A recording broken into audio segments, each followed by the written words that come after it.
the now and here. Gaming tales you need to hear. Laugh and shout and sometimes sneer. Memories from all those years. Console wars and secret tips. Tips and tricks from pixel trips. News that pours from gaming sips. Critical minds and candid lips. Their Generation X gaming show. Tune in wherever thoughts flow. Rant and rave with words that glow.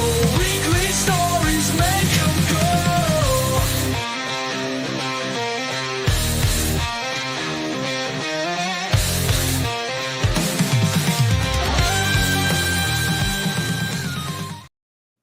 What's going on, everybody? Welcome back to another week, another episode of Generation X Gaming, the weekly podcast that goes over a few of the top stories in the past week, and we rant along the way. I'm your host, 30 and Still Gaming, and joining me each and every single week is Sarge McCluskey. What's going on, Sarge? What's going on, bro?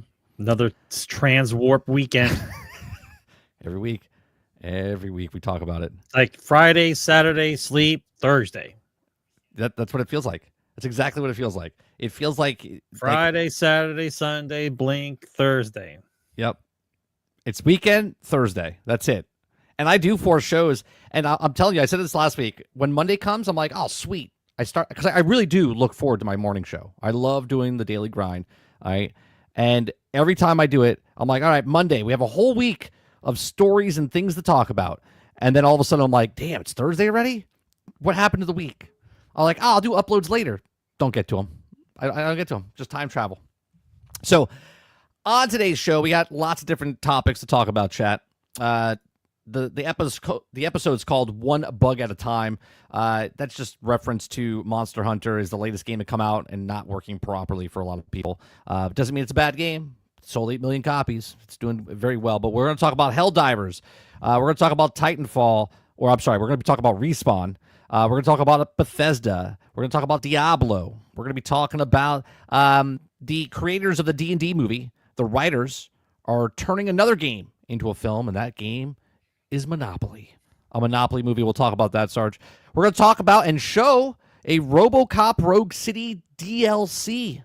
It's called Unfinished Business, which we played back in 2023. Unfinished game. Yeah.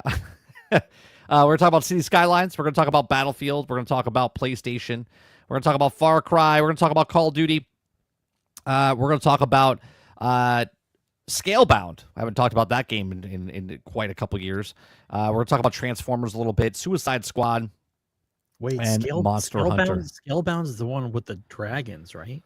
Yeah, the co-op game that you could multiplayer game that you could play dragons. We're talking. Yeah. We're going back to like 2017. Yeah, they canceled. That game was like 80% done, and they canceled it. Yeah, they canceled it, and then there was rumors back in like 2020 that they were going to bring it back. And I said in an episode, okay, I don't know if I don't know if we did the Big Book of Bull back then, okay, but I didn't mark it. But there's an episode of GXG where I say I think they're going to go back to Scalebound, okay? They're going to go back to it and just finish it up and just throw it on Game Pass as another Game Pass game, right? That's probably what's going to happen. And we might. I didn't read the article. We might be doing that. I don't know. That might happen. Yeah. So, what's going on, chat? What's going on, Eclipse? What's going on, Dolphin?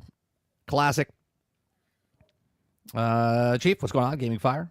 Robert Jones. Good evening. Good evening. If you're watching this over on X, you can also come on over to our YouTube channel, 30NSG. Click on the link above, and then you can come on over and chat in the actual live chat. Krebsy says 50%. Was it 50%? I thought it was 80% of the game was done.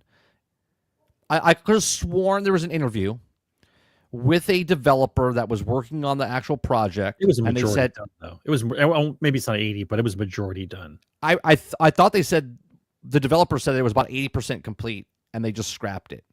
I could have sworn it. I might be confusing it with another game, but I thought it was that. All right, Sarge, let's get to what we've been playing.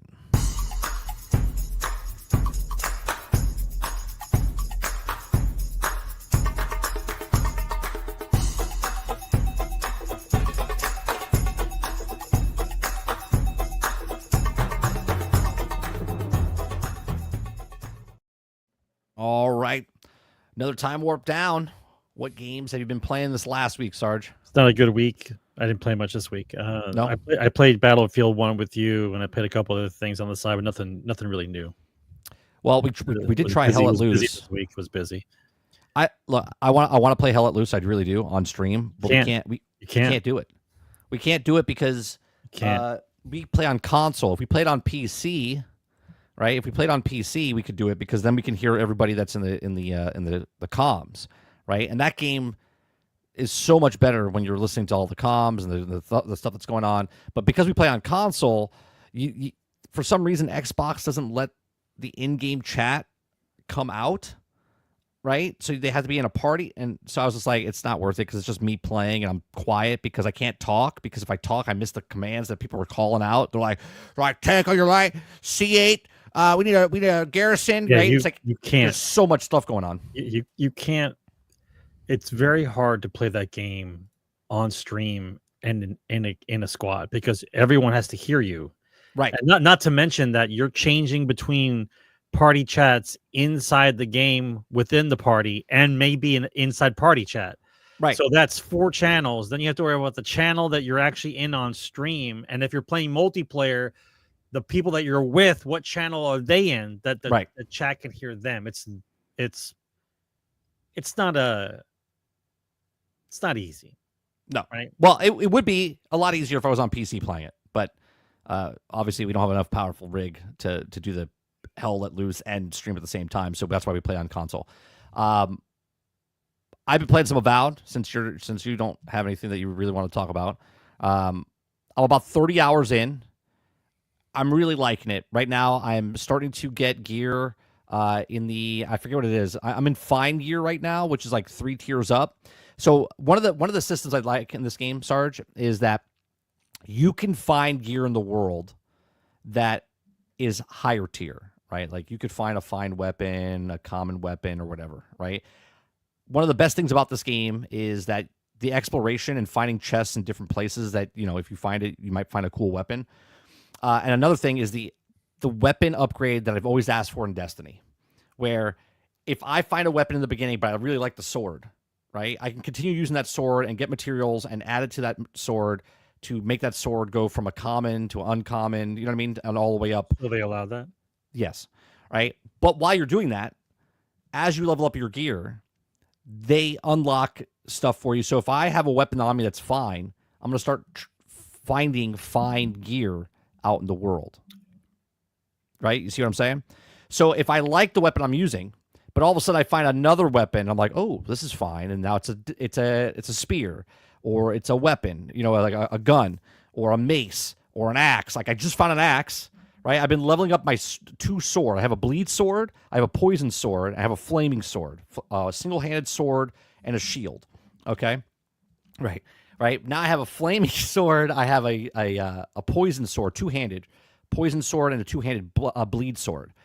So as I'm doing that, all of a sudden I find this axe, and I'm like, oh shit. Now the axe, now I'm unlocking stuff in my skill tree because now I have this axe, so now I'm putting points into the axe, right? The 2-handed melee. What's the limit? What's the limit on skill points? Is there a cap? I don't know. I'm not at the cap yet. Okay. I believe levels. Two questions. Is there a cap, and can you respec? Yes, there is a cap, and yes, you can respec. No, then there's no further questions, Your Honor. Yeah.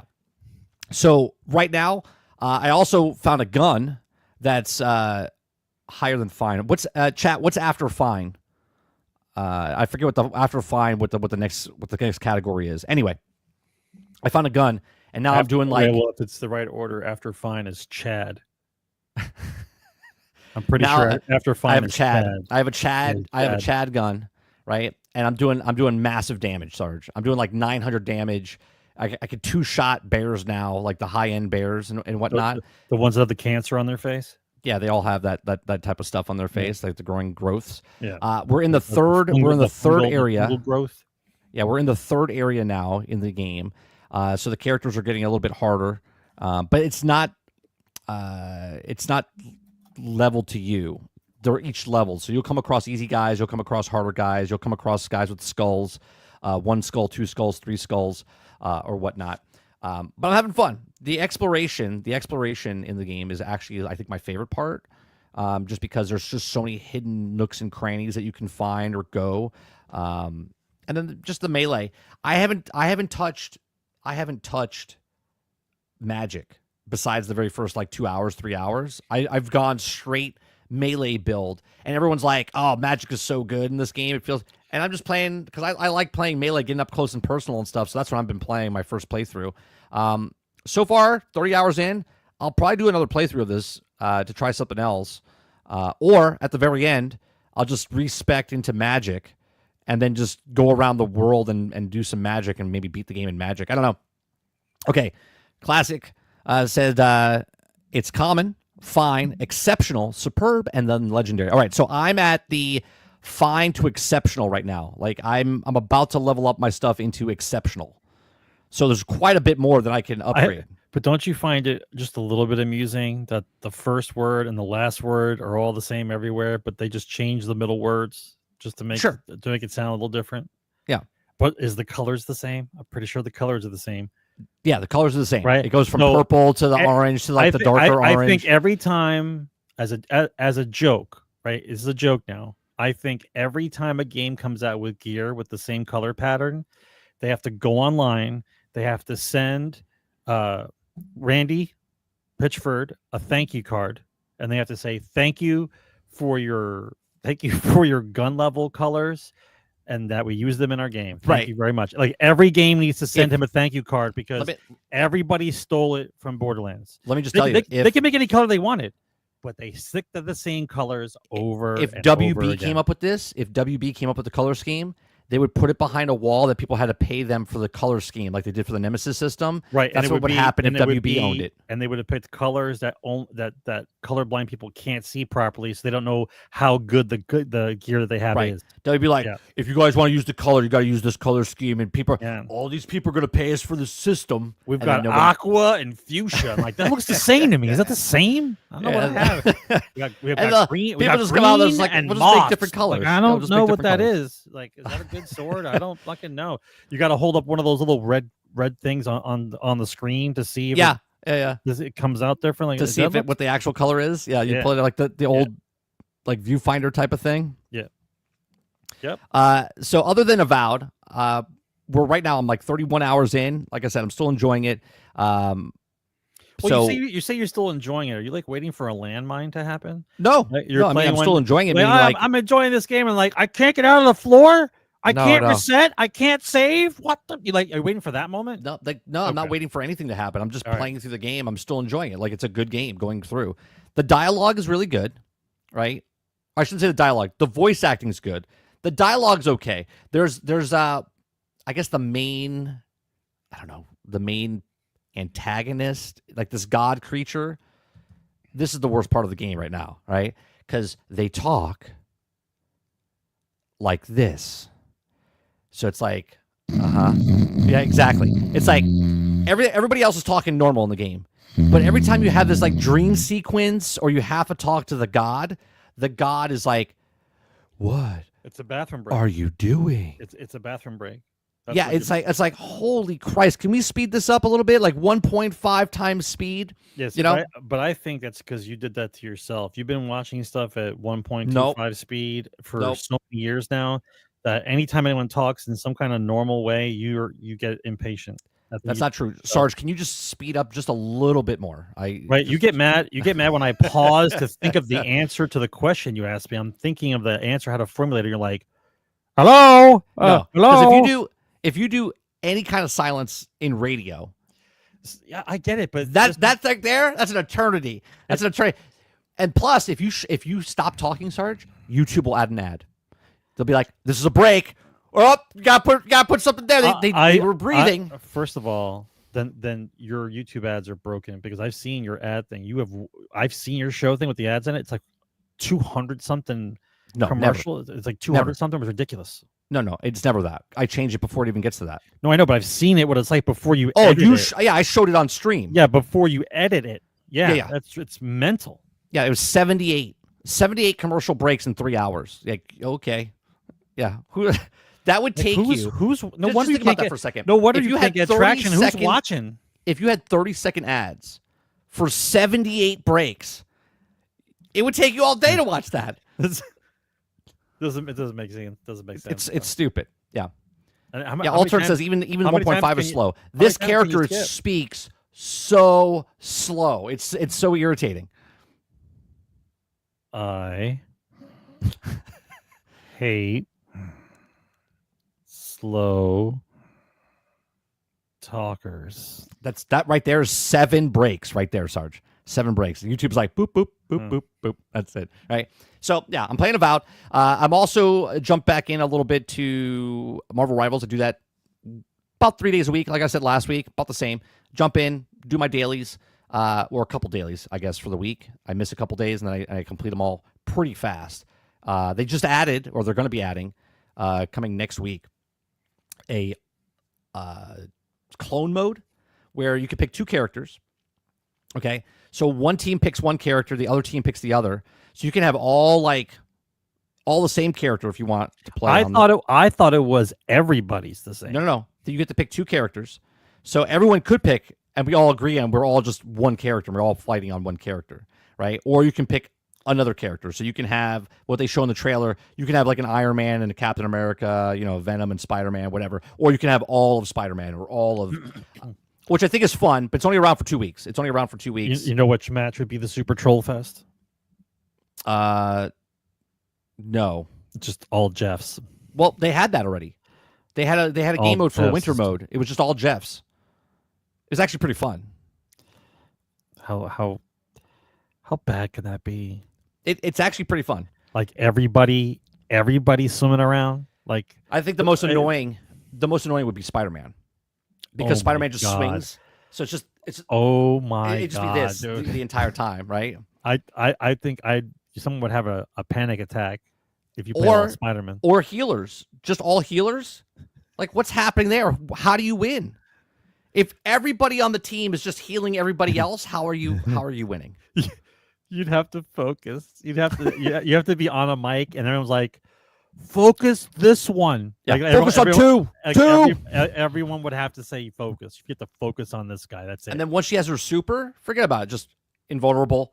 And then this one's like, okay, invulnerable. And then everyone's invulnerable. And then this person pops their invulnerable. It's like, so no one ever. It's just battle of the invulnerability. So that's what you're hoping for the vids, right? When that starts, when the Clone Wars. Yeah, that's funny. When the Clone Wars starts. Yeah, when the Clone Wars starts. Yeah. Yeah. When the Clone Wars starts, you're gonna find like people are gonna do the vids of all of this kind of annoying one or all of this one. That should be interesting to watch. Yeah. Thanks. Thank you very much, Dolphin, for the. I don't know why it says new member. You've been a member for a really long time, but I appreciate the membership. Continue membership. Did it say how many? No, it just says new member. Appreciate you. So I'm playing that. I'm playing. What's it called? Oh, I went back in and I started playing. Oh God, it slipped my mind. That's good. It's on the PC. Yeah. It's like RuneScape. Yeah. I forget what the fucking name of it's called. We played it like 2 months ago. You cursed. You're at the bottom of the list now. No, it's so much past 30 seconds. We're 18 minutes in. We're okay. So much for the traction this week. We're okay. I can't think of it. So, what the hell was? Oh, Jesus Christ, Chad! I'm gonna have to look it up. No, you got to do it yourself. You got to do it. I'm gonna have to look it up. Oh, Gaming Fire, help me out. Brighter Shores. Thank you very much. Gaming Fire, stop it. Yep. He's got to go. Got to do it on his own, man. Right, Brighter Shores. Thank you. COVID, thanks you. That they changed the whole land. There's a beta program right now into the beta map. Yeah, there's a beta program that they took all, and we talked about this when we played it. I said it's a little weird that on the first map you have like combat, and you do the combat, right? And then you go to the next map, and then the combat's separate from the first map. So you're leveling up combat, wherever you go, right? What they've done in the beta now, they took combat and they just all made it one. So now your combat, no matter where you are, you can actually level up your combat. And it automatically puts the gear that's best for you when you go into that area. So you don't have to go back to the house, like to your house, change the gear, then go back out to the new map or whatever. It automatically changes it to that best gear when you're there. It's in beta, but that's what they're doing there. So again, that's in early access anyway. And now, get this, it's early access, but they have a beta on the early access for a thing inside the game. That's like fucking meta. I'm waiting for like Leonardo DiCaprio to spin the dreidel, okay? Because it's some Inception shit right there. Mo, thank you very much for the 24 months. He says, you play, I play. You know what, Mo? I think I still have that. Hold on, let me see. Yeah, right here. We'll play just a couple seconds for you. Couple seconds? Yeah. I don't even know if they can hear this. Yeah, Big Mad Mo always got the key. When you pay, he plays, that's how it be. Xbox in his veins, Game Pass in his soul, saying boot on next season, that's how he rolls. Xbox invades enemy territories here. Watch out, PlayStation, you better fear. Less is more, nah, we charging more. Game Pass on deck, we ready to explore. When you pay, I play, that's the rule. No time for delays, I'm running it cool. If you build it, they'll come. There you go. Oh, can't break up a good song like that. Mo's got his own WWE entrance music when he comes in. So thank you very much for the 24 months. Chief says Power Wash Simulator. No, it's not Power Wash Simulator, but also good game. Good game. Dolphin says, side note, the company that devs RuneScape just got a new CEO and specializes in mobile games with a bunch of microtransactions. Nice. So those are the games I've been playing. I besides Battlefield 1, Avowed, and Marvel Rivals, those are the three major ones I've been playing. I dabbled back into Brighter Shores. So, you got anything else you've been playing or no? No, I really enjoy playing Battlefield 1. So good. I don't know, man.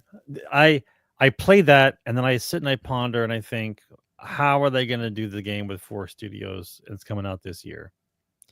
Then I thought to myself, how many years do they have to work on it? 2? 4 studios, 2 years. I don't know, man. Like the quintessential. It's coming out this year, Sarge. I that's what they keep saying. The quintessential Battlefield game. The description is what we played last night. If you watched us play last night, like that's when you say like, what is Battlefield supposed to do? This. Like this is what it's supposed to do. Like when it's just there's a slow build up, there's a sniper battle, then the plane starts, then there's a lot of close combat and a lot of artillery, then you can't see, then it's just deathmatch, close combat, like it's everything. Right. And the game flows. You know what I mean? Like it's hard to explain. It's not just the map pick. It's not just the map design. It's like the way the game develops. Right. It's not predetermined. Like, okay, here it is now at a 10-minute mark. All of a sudden, something happens. Right. Like in Battlefield 2042, all of a sudden it's like, oh, there's the tornado. It's like you can clock and set by your watch. Right. Where same thing with Battlefield 1. You know the blimp's going to be there. You know something's there. But dynamically, it changes based on the push or something like that. All of a sudden, there's a bunch of snipers, and magically, in the desert, all of a sudden, the wind starts to pick up, and then there's a sandstorm. And now the snipers can't see shit, and then you have to start running in close combat. You know what I mean? Like, it's just, it feels... Well, see, now, if it's not natural, it feels natural. It feels more fluid in Battlefield 1 than it does in Battlefield 2042. You couldn't say what I'm about to say about Battlefield 1 now that you could say it then, right? Like back then, there was no AI that was doing it, but I could see today, like let's say, for instance, you got pinned in a base and a bunch of snipers are just sniping you. I could see how the AI would be like, there's too many snipers, they can't move, sandstorm. Right. Like that I could see. Right. I enjoy the chaos. Right. And I enjoy playing with a squad that knows what's going on. It makes the game so much different. And then the it's everything, man. The whistle, the guy screaming, everything. It's everything. Hold that thought, because now we're going to go to the top stories, and in the top stories, we're going to talk about Battlefield anyway. So let's go do that.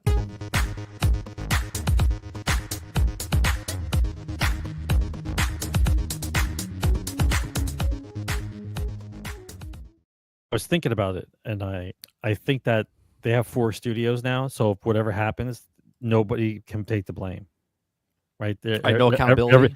Everyone will just point the finger in a different direction, right? All right, so Battlefield Lab first playtest starts this week, Sarge. Okay. Well, good. Somebody in chat's probably in there. We want a homework assignment. We want to report. You can't say anything to anybody if you get in. Why? Right? I'm not gonna put it online. I'm joking. I don't give a shit if people leak it. I want to know if this game's gonna be good or not. Right. I want to know. Right. I want to know what's going on. All right. So, it's so awesome. You could be a clown. I was in a clown outfit. Insider Gaming has learned that Battlefield Labs will have its first playtest, the concept and mechanics, on Friday, tomorrow, March 7th. The playtest will be the first EA's new Battlefield Labs program, which announced earlier this year. The first test is scheduled to take place approximately for 2 hours on PC. That's it. 2 hours. Small sampling. Boom. Okay. Later in the article, I believe it does say that it's coming out later this year is what they're hoping for, right? The playtest comes in DICE EA. Oh, God, they're hoping? They didn't say hoping. I said hoping. It says the next Battlefield title is scheduled to release later this year, right? On Xbox Series S, X, PlayStation 5, and PC, right? So in my brain structure, Sarge, when someone says they're playtesting a game, and this is the first one, right? They're letting people come in for the test, and they're testing it for just 2 hours, right? I guess the sampling size could be pretty good, but you would think you would want it, I don't know, all weekend? Like one weekend, and then maybe like a month or two down the line, have another weekend test? Here, my biggest fear about this game is because everything we've heard from the leakers and from what they've talked about the Battle Royale. What are you going to learn in 2 hours? But that's what I'm saying. Maybe it's a stress test. I don't know, right?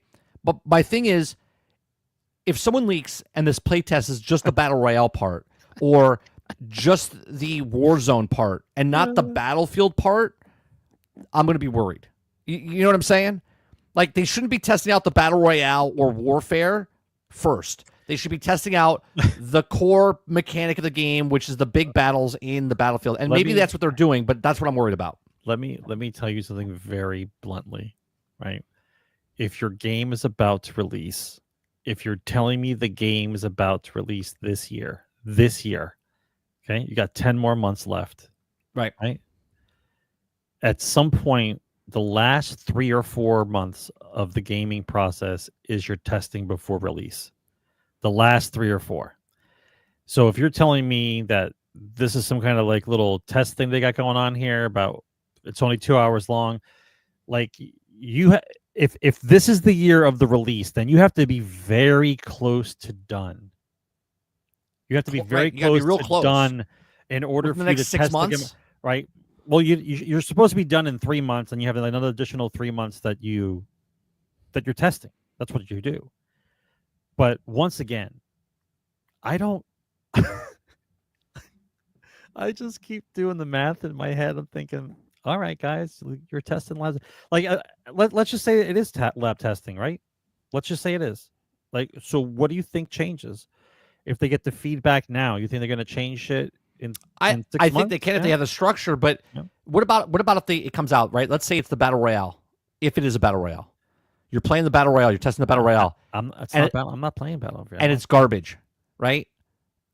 Or let's just say it's fantastic. That's not Battlefield, man. That's not Battlefield. Well, I got news for you. You have 4 studios, each working on a segment of the game, right? Yeah. Each doing their own thing.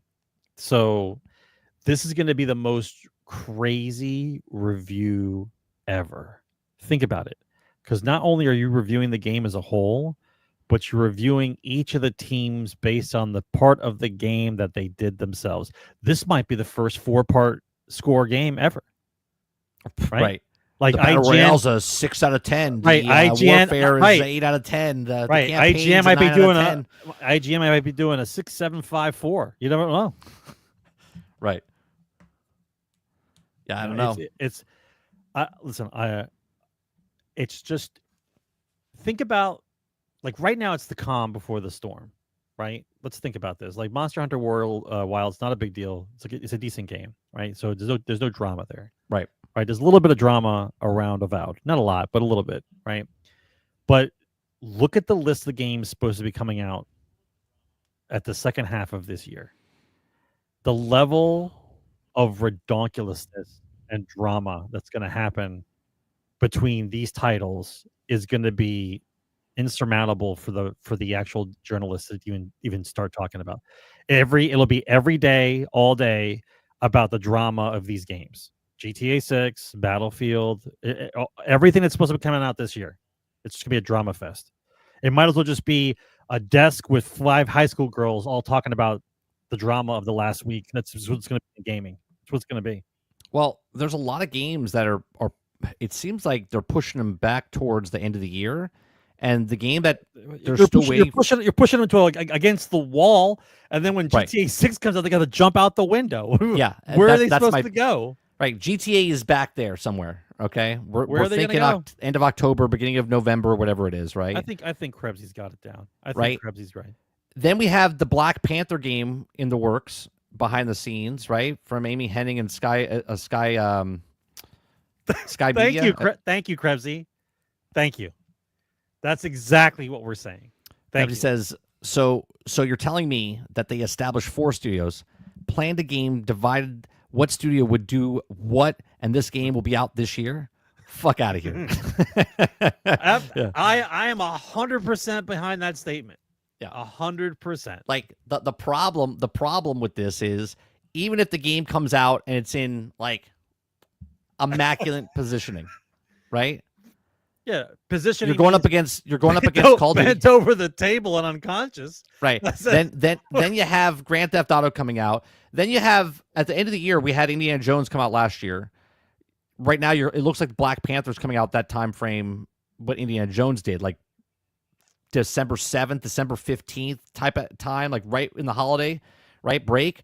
So that's coming out at the end of the year. Lots of little games are coming out at the end of the year. So much so, Fable got pushed back into 2026 because there's just not enough room left over for all these games. So let me ask you, Sarge. I'm doing the math, right? I'm just going through the games in my head, like what's coming out, plus Keighley Fest, Summer Games Fest. Like I'm going through all the motions here. Yeah. Like I'm gonna just not care at all until Keighley Fest, right? Right. Once the Summer Fest thing starts, at that point we will have dates. We'll have dates. Yeah. You have to have dates, right? So at that moment, we'll just tally them up and be like, all right, here we go. Like for the rest of the year, but there's just no other way. What are you hoping? Okay. What are you hoping about Battlefield? I mean, it's coming out this year. What's your worst case scenario and what's your best case scenario? For Battlefield. For Battlefield. Yep. Worst case scenario. Worst case scenario. It's a 4-studio 2042. Oh, with a BR and an extraction. That's the worst case scenario. Okay, best case scenario. Best case scenario would be 2 teams did well, the other 2 teams did not so well, but the part which 2 teams? you know what? It doesn't matter. Because it's still, no matter how you look at it, it'll be a 50% game. What if, as Krebsy's saying, that's the best case scenario. Betafield. Yeah. What if the part that the team that is making the Battlefield part is the worst part? I mean, what do you mean making the Battlefield? But the whole thing is the Battlefield part. No. There's someone working on the campaign. Yeah. There's someone working on a BR. Yeah, the BR part, yeah. There's someone working on the Warframe-esque type of thing. Warzone, right? Is it Warzone? Warfare, Warzone, yeah. Right? Yeah. Now, is the last one an extraction in there, or is it the game of Battlefield? Like the multiplayer normal Battlefield? All you have to know is that the 4 studios are not working on a one-and-done game. The 4 studios are working on a live service game. Correct. Which is basically the bullet to the brain as far as this game's concerned. EA refuses to believe that the world of one and done games is still around. They must have live service. They have to have a live service in every category. Live service sports, live service action adventure. They want a live service FPS. They have to have it. They have to have it. Listen, we're gonna definitely be watching something interesting. Either it's going to be the greatest save of all time, or or it's going to be the biggest calamity ever that 4 studios worked on together. All right. If you're correct by saying 2 studios are going to do well and 2 studios aren't going to go well, that's the best right? case scenario. That's the best case scenario. That to me could be the worst case scenario, because if the 2 studios that do well are the BR and the Warfare, or whatever, then the game is dead. At least to me, because then the campaign sucks, and then the normal Battlefield part sucks, right? It has to, by no other means. The Battlefield part has to be flawless. Not working on the maps a year later by putting cover in there, not putting a scoreboard in 1 minute after the game comes out. Everything's got to be in this game ahead of time, right? I will be okay if the campaign's just mediocre, but Battlefield feels like Battlefield again, okay? I hope that the BR, if they're adding a BR and extraction, that stuff is just mid. Because if Battlefield doesn't have Battlefield, then it's always going to be beta field. Listen, I really hope for the best, but if I'm given the recipe to something and I know what the recipe is supposed to be, and we're nowhere close to the recipe, I can't expect the food to taste good. Like, I just can't expect it. Like, right? You're just what you're telling me is we're gonna bring you something to eat. Don't worry. And I'm like, great, I'm starving, but I don't know what you mean. Don't worry, I'm going to bring you something. Like, you got to bring me something I like. I don't. Well, like, how many more cancellations? Going from one EA game to the other. Okay, so Titanfall developer, which is Respawn. I don't like the way the title's set. Like Respawn, it should say Respawn. Bro, I want right? This guy's name. Hang on. Right, but Titanfall developer cancels an unannounced multiplayer FPS. It should just say Respawn canceled game. So, okay, if you cancel a game that was never announced, then you didn't cancel shit. You know what I mean? Like, this is how I look at it. Like, we don't even know what the game was, right? For them to be like, you could have just made that shit up. Well, like, we're sorry, we got to cancel the game. Stuff gets canceled all the time. Like, if you don't give us a name of a thing, then you can't cancel it because it doesn't. Go back up. I want his name. Name. Okay. Yeah, go back up. His name is Aaron McKinley. I think you already got his name. No? Nope, he's not on the list. No, he's on there now. McKinley? He's on there now. All right, so Respawn Entertainment, the studio behind titles like Titanfall. See, now that should be the title right there. Respawn Entertainment, the studio behind the titles like Titanfall and Apex Legends. That should be the title. Okay. Has apparently canceled an upcoming multiplayer FPS game that no one knows anything about, so we don't care. That it had yet to announce, right? Are you guys upset? Are you guys upset about the game you didn't know about 5 seconds ago is now canceled? How number one, how is that a story? Yep. How is that telling you anything? All that sets up is that you're looking at it, the development teams, it's another cancellation, it's another negative thing for the gaming space, the industry's, not doing well. That's the framing of the article. But to say something that was never announced was canceled, to me doesn't make it. It's basically, you told me nothing. Sarge, I just canceled Passing Gas. I was going to pass gas, but I canceled it, so I didn't. I just want to let you guys know. Well, we know, because Passing Gas, we know is definitive. Like, we know. Yeah, but we know you passed gas. It was the future. But to say that a game is canceled that we never talked about ever, like, honestly, you the article's about nothing. Like, you basically ran 3,000 words on nothing. Like, you did an article about nothing.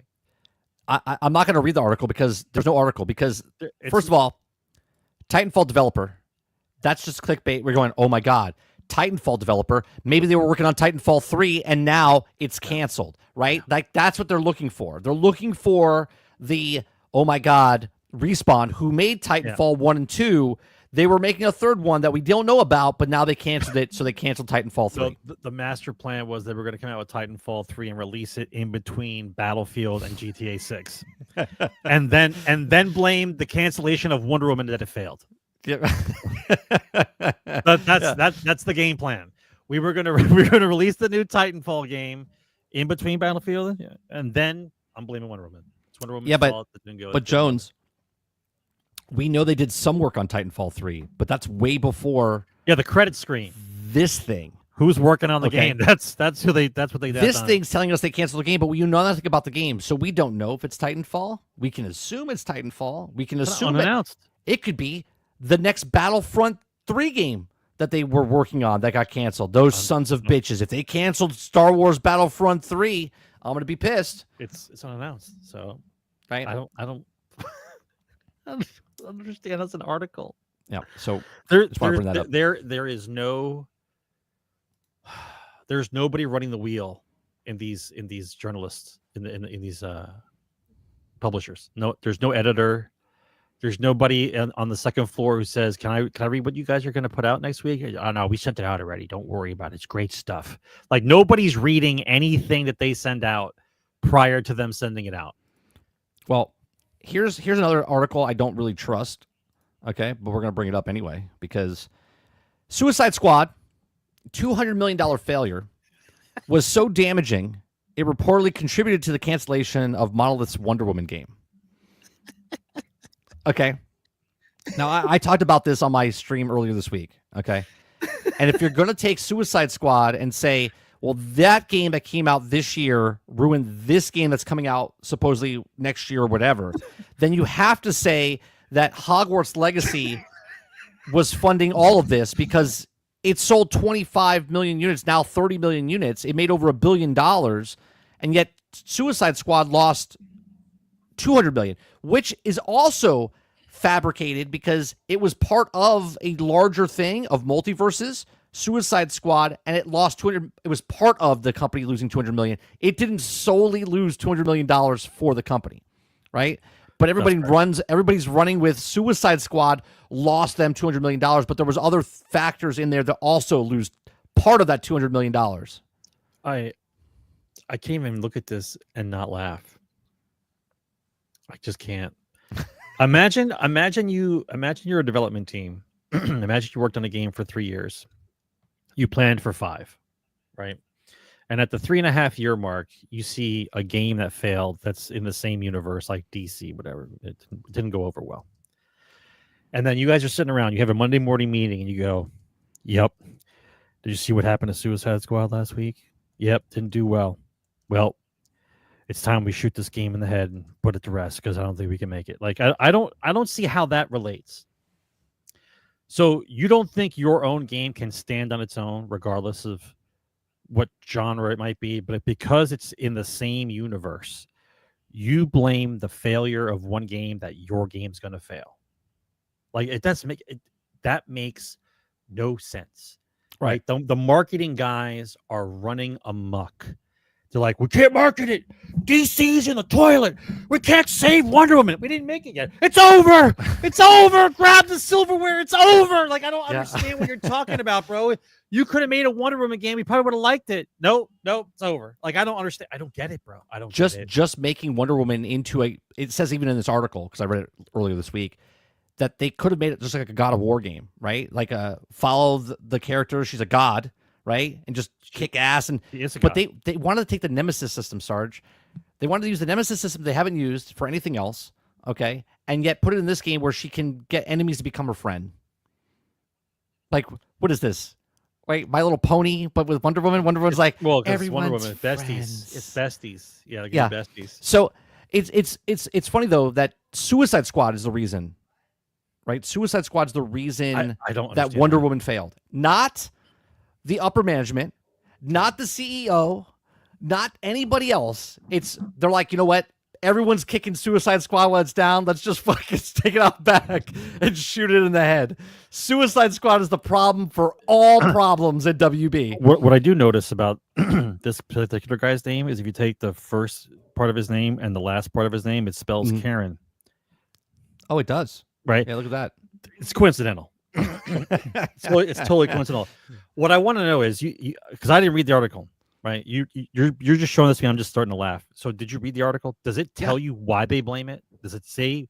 Does this writer tell you why they blame it? It blames it on not only Suicide Squad, but it blames it on other ones as well as far as multiverses, right? So down here, Wonder Woman was set. Oh no, that's not it. Where is it? All the sunk money that led to WB Discovery ousting David Haddad, replacing parity at the global streaming games, is also trying to put a division back, of course, on profitability, right? So they're just dumping. Multiverse is closing. We canceled that last week with Vogoda, right? Multiverses is going. Last year's Suicide Squads flopped. Wrote off $200 million because of that. Multiverses and Quinn's Championship also both flopped. Okay, wrote off another $100 million because of that, right? But do you see what they're doing? Like, they lost $100 million here, $200 million there. They lost a bunch of other stuff as well. Their TV show division and stuff also lost money. Okay, so they lost $300 million off 3 games. Okay, so but they also made $1.2 billion off of Hogwarts Legacy. Yeah, but because of that, you don't want to attempt to try to succeed with what's in the pipe. Like, you already worked on this, so you automatically decide that it's over. Like, that's it. All I'm saying is, if you're gonna blame Suicide Squad for canceling this game, you have to give props to Hogwarts Legacy. It sold 25 million, now 30+ million units. Okay, in 2 years, or the year and a half, whatever it was. Okay, the #1 selling game of 2023. It beat COD. Okay, the first game to beat COD in 10, 12 years. And yet you never heard anything about that. You never heard anything about. Yeah, they couldn't give it credit. They couldn't give it credit. No credit towards that, right? Because of the political stuff that was around it. Right. So now we know that Hogwarts Legacy 2 is in production. Okay, but the Flash game was canceled because of the movie. Right. Because the movie sucked, the game was going to suck. So because they were linking the two, right? Because of Suicide Squad, Wonder Woman failed. Like, make it make sense to me. One does not correlate with the other, especially since Hogwarts made $1.5 billion. They take that money and they can do what they want. They can put it wherever they want. Okay, they could spend it on a yacht. They could spend it on another game, whatever they want. Well, they're definitely buying a boat. All right, with $1.2 billion from the money that they spent on Hogwarts Legacy after they pay out, let's just say they have $700 million remaining. Okay, what did they use it on? Where is it? That they lost 200 off Suicide Squad, right, and 100 million off the other 2 games of Quidditch. You know, why make Quidditch inside the actual Hogwarts game? Let's make a separate game with microtransactions. Okay, and it failed. And then Suicide Squad, instead of making a single-player game, they're like, oh, let's make it a live service game and charge microtransactions for shitty-ass costumes. But yet they don't give any credit to Hogwarts. They give all the downfall of WB and everything that's in the future. Right? Next year, they could be like, hey, we were coming out with another game, but you know what? We still lost that money from Suicide Squad, and we just can't do it. It's like, what are we talking about here? Just take accountability for the leadership and for the bad management in these studios. They closed Monolith Studios down. That can't be because of Suicide Squad's Rocksteady game. They closed Monolith Studios down because of them. That makes no sense whatsoever. I think that their expectations for what they believe a game should bring in is completely outside of the norm of what a video game is supposed to bring in. Because of all the live service and all the nonsense that's going on now, they believe that every game that's inside with an IP of that magnitude should be making $1 billion. And because they can't make that, they just write it off immediately. They're going to just take the loss and move on. Like, but what it does, though, it destroys those studios, and then those people don't have a job. Right. Like, we talk about this often, but you need a team that works well together. They're going to be living with each other, basically, like in a dorm for 5 or 6 years, right? And if you constantly are tossing talent into the garbage can because you can't hit your unrealistic goal, everything underperforms according to the gaming industry. Only one game in 300 actually does what it's supposed to do. Everybody else underperforms. I think their expectations are a little too high. Right. And they're not even, and it's not that they're gambling with their expectations, is they're gambling with these people's jobs. Well, let's also remember they also said Suicide Squad was below expectations. They never said it was a failure internally. They just said it was below expectations. We don't know what those expectations were. They could have said, we're going to sell 20 million copies. And it sold 5 million copies. And obviously it didn't sell that many. Underperformed, right? Even though they only needed to sell 2. Yeah, but they sold 5, but they didn't sell 10. Underperformed. Yeah, but underperforming is not based off an opinion of what your belief system is. No, it's based off the budget. Right. Right. If right. your underperform would be like, we want to make back maybe like 2 times our money or 3 times conservative aspect. Right. Right. That's what it is. You can't say I expected 20 million and because we sold 3, it underperformed. Your number was too high, bro. Right? If you were looking for 5 and you got 3, Squad, you're kind of close, Squad. right? But that's not how they look at it. It's getting bad. And it's a culmination of everybody's home, gaming exploded, everybody moved around, gaming was going to live forever, right? Nobody's going to go back to work. We're all going to be plugged into the pod, eat the bugs. Like I don't understand what they thought was going to happen, but it's gotten down now to where I'm not excited about any announcements, right? Because this is what I think about. I'm like, oh, a new game coming out, awesome. Is there a pre-order? Oh. Is there a live service? Oh. Is there a battle pass? Oh. Like, and then I'm just like, you know what? I guess I'll see it eventually. Like that's right. I'm not looking forward to them showing me anything because number one, they don't show gameplay. So you're giving me the 3 things in the beginning: live service, battle passes, and all this nonsense, and then you don't show me gameplay. You just show me some kind of trailer, and I'm like, I don't care at this point. Like, Jones says not even the budget is based off. It's off fortune telling. Yeah, well, right. They do an equation. They figure it out. They're like, based on how popular this IP is, based on this, we're projecting this is what we could make from this game, and this is how much we spent. Right. The guy talked about it when we watched Kind of Funny. What's his name? I forget the guy's name now. My brain's not on tonight. Which guy? On the Kind of Funny podcast, there was a guy he was interviewing. I forget the guy's name, though. He's over on Blue Sky. He was talking about how the budget and how the market saturation is and how consoles basically tapped out at 2008. They haven't gone up and everything. I forget the guy's name. But he was talking about the equation, right? How we figure out. He's like, it's like throwing a dart and trying to figure out what they're going to make, but the fortune telling, basically. That's my point. Right. Like, so let me understand, what was their expectation for Hogwarts, and then they blew it out of the water, right? Right. Hogwarts, they probably thought, 10 million units, and it sold 25 million units, whatever. 10. No, I know. Piscatella. Thank you for that. Thank you. Yeah, Matt Piscatella, I think that's the guy's name. It's too much. There's too many, at this present moment, there's too much politics in gaming for anyone to make any money with gaming, because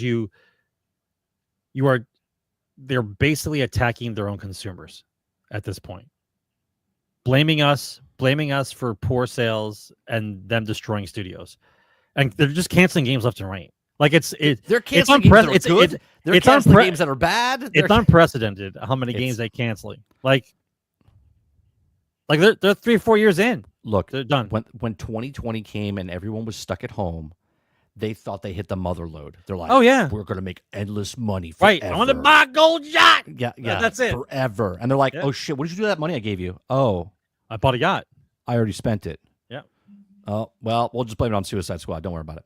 Real quick, Water Bear says, gotta get that PC build up so you're not playing Dune Awakening at 30 frames per second. Play Sarge's theme song for a few seconds. Thank you very much for the $20. I don't have a cheer. Woo!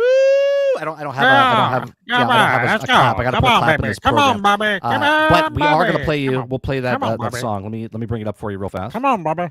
Come on, Bobby. Come on. Let me bring in Sarge's song.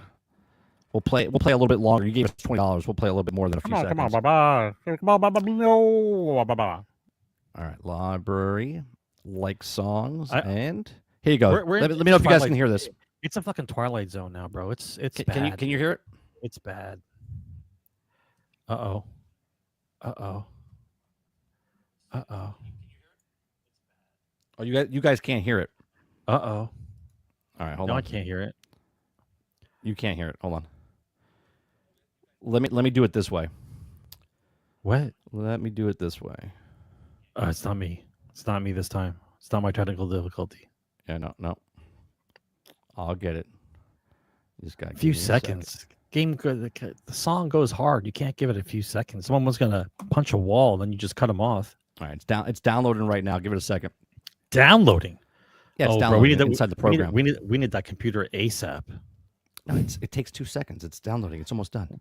We're on 10 seconds. It's too much. Okay, here we go.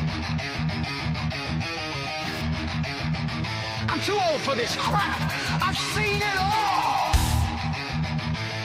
Games used to be made, then sold. Now, Imagine I have long hair. They milk you dry, and these shill reviewers lie. I ain't Bungie, F them.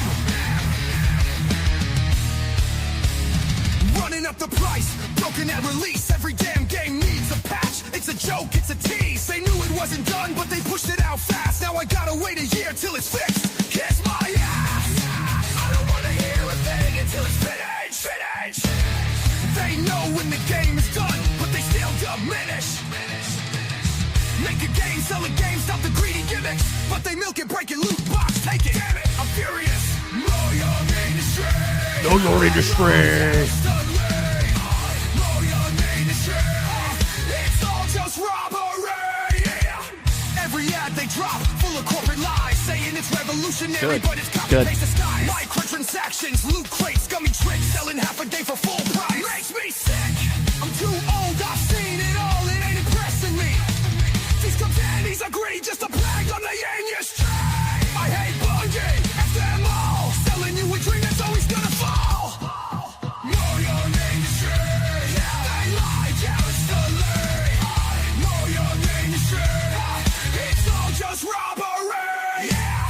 DLC for the fix should have been in the mix. Day one patch, that's some corporate tricks. Press giving tens, but the game don't run. All these bought out critics need to shut up. Son, know your industry. They lie constantly. Good. Is this Limp Bizkit? No. No, this is AI. So good. It's based off of here. Let me. It's based off of Rage Against the Machine. Yeah. What? There's plenty of places to cut off, bro. Not there. Right there. That's what we're doing. Yeah, I'm getting good. I'm getting good at the prompts and stuff and the music. Like if you listen to the early music that I created for the channel, and then this song, like this is good stuff.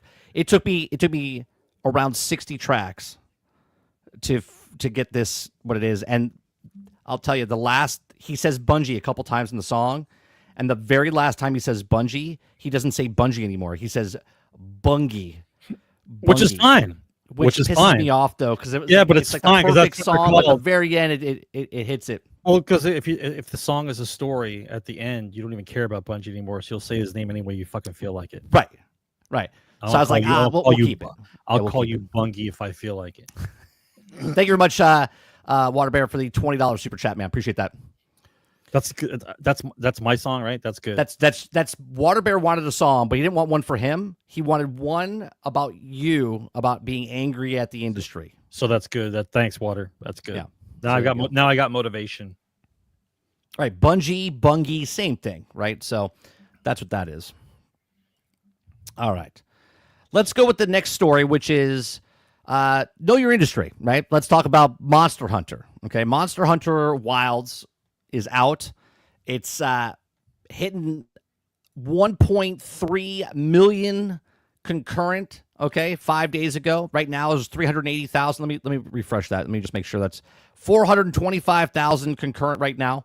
Okay, so on Steam alone, very successful. Right, that's concurrent, not total sales. Right. Right. So Capcom came out. Okay, Capcom came out and said it's the highest selling game they've ever sold. But before we get to that article, we want to talk about this article because it's Monster Hunter Wilds. We can't recommend for PC version, right? So who's we? 45% of the population that bought it on Steam is having complaints about the optimization is just really bad or whatnot. Okay, now I get that people are having a lot of fun with this, right? I have no problem with you having fun. You can have fun. We talk about it all the time. I live on a farm. You can pick up a cow turd and throw it like a Frisbee, okay? You're playing with shit. You're having fun. You can have fun with shit, okay?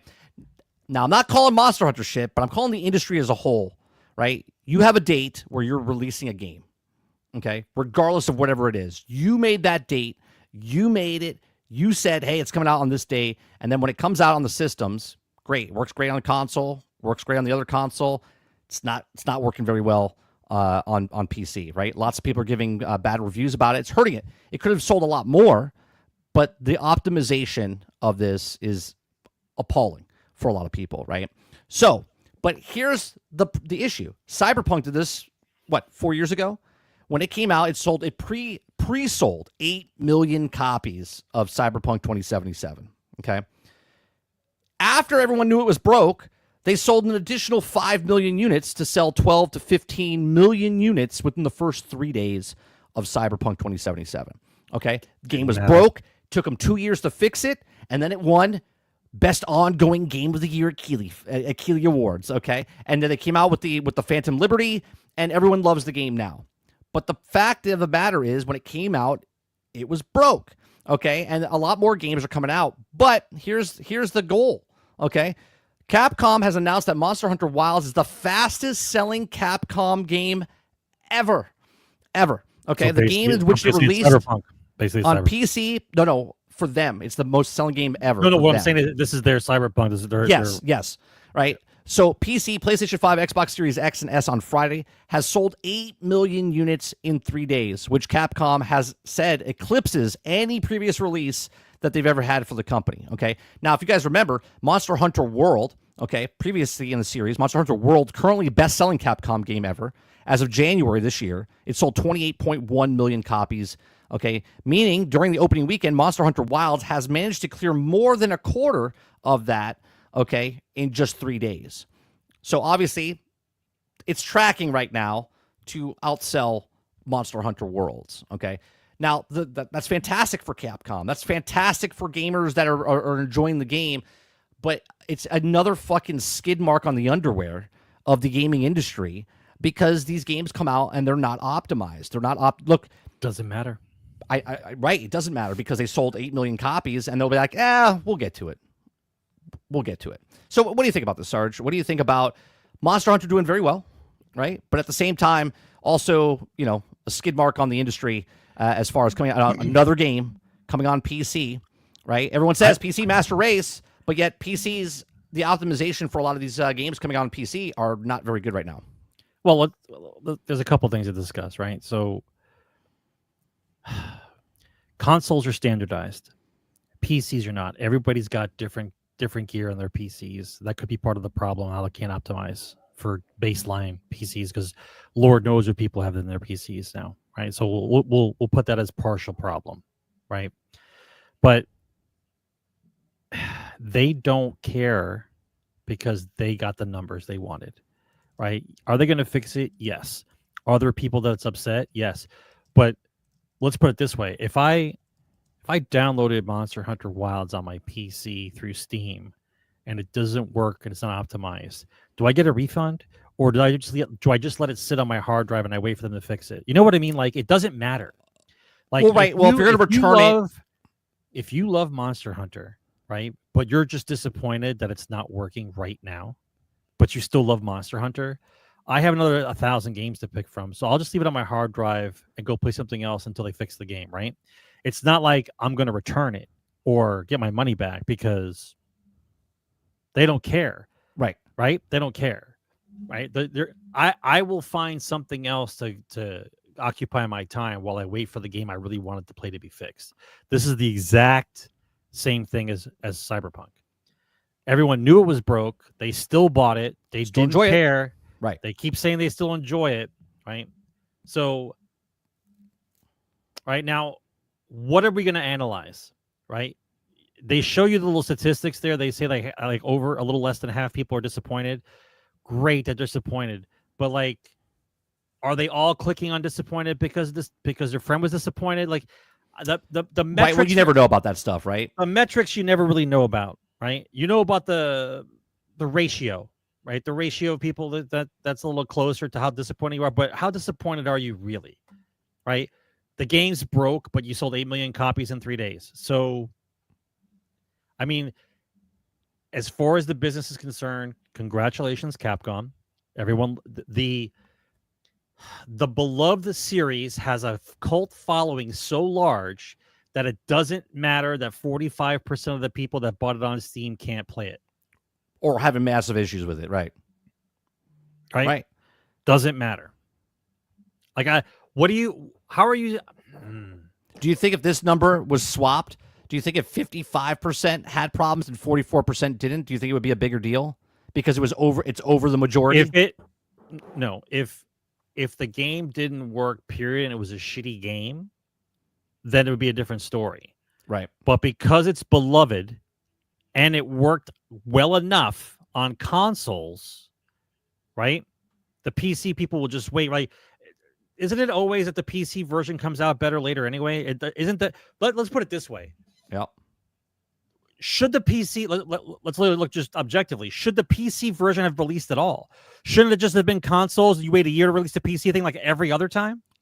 Well, not every other time, but like Grand Theft Auto does that, right? They released it on console first, and then they released it on. But PC they wanted everything up front, right? They always wanted it up front, so they released it on all platforms that wasn't ready. But here's the thing. I think more people, 1.3 million people concurrently are buying it, right? Yes, people on console are playing it, but I bet you it's probably 2 to 1 PC over console of the sales. I would assume that there's more people playing on PC Monster Hunter than there is on consoles. Well, no, there's more people who have bought it on PC than console. Correct. Well, right, but then out of those people that bought it can't play it because it's broke. But yeah, if it didn't sell on PC, I don't think you would see these numbers. It would be like 400,000 instead of 1.3 million. I don't remember Worlds, Krebsy. I played it after the fact. Like 30 played it for almost like 6 months before I even got involved in it. No, it was like a month and a half, 2 months before you got involved. You were playing it for a while. Hours wise, but month wise, you were, because I play every couple days, whatever. So I was playing it long month wise, but total the crunch same time thing, hours. I think you have actually more hours in happened? the game than me. Yeah, but that wasn't. Was it similar then? I think that was just the first time it released on console, right? On the other consoles, because it's always been on Nintendo. Like, it's been on that type of platform. Right. That was the first time. That was the broadest audience it ever had. Now this is the even more of a broader audience for them. Right. Some people are saying that they made it easier, but some people are arguing that it's not easier. It's about people that have already know the game, so it's just easier for them, right? Which I think is funny because I've gone through different articles and Reddit posts and stuff like that, and I'm like, I see both sides. Like, one person says, "Oh, this is the easiest Monster Hunter it's ever been," but I'm like, how many Monster Hunters did you play before this, right? Like, is it easier for you because now you know what you're doing, or is it a brand new person that's never played before is like, "Oh yeah, this is super easy"? But then again, do they play other games that are on hard difficulty, right? So it all depends. I played it on the beta in November, and I did think it was a little bit easy. I died once, but I died for stupidity. I died because I wasn't paying attention. But I did feel like it was easier. I didn't feel like threatened in any way. I was like, oh, I'll just dodge. Oh, okay, I'll hit the thing. I was like, well, maybe it's this easy because it's the beta. They want people to try it, right? That's what I thought. All the videos I watched about it, is it just a frame rate issue or is it gameplay issue? It's optimization issue. Like, frames gets down to like 15 frames per second. Like, it's so if that's it's bad. Is that the only complaint? Well, is that the complaint?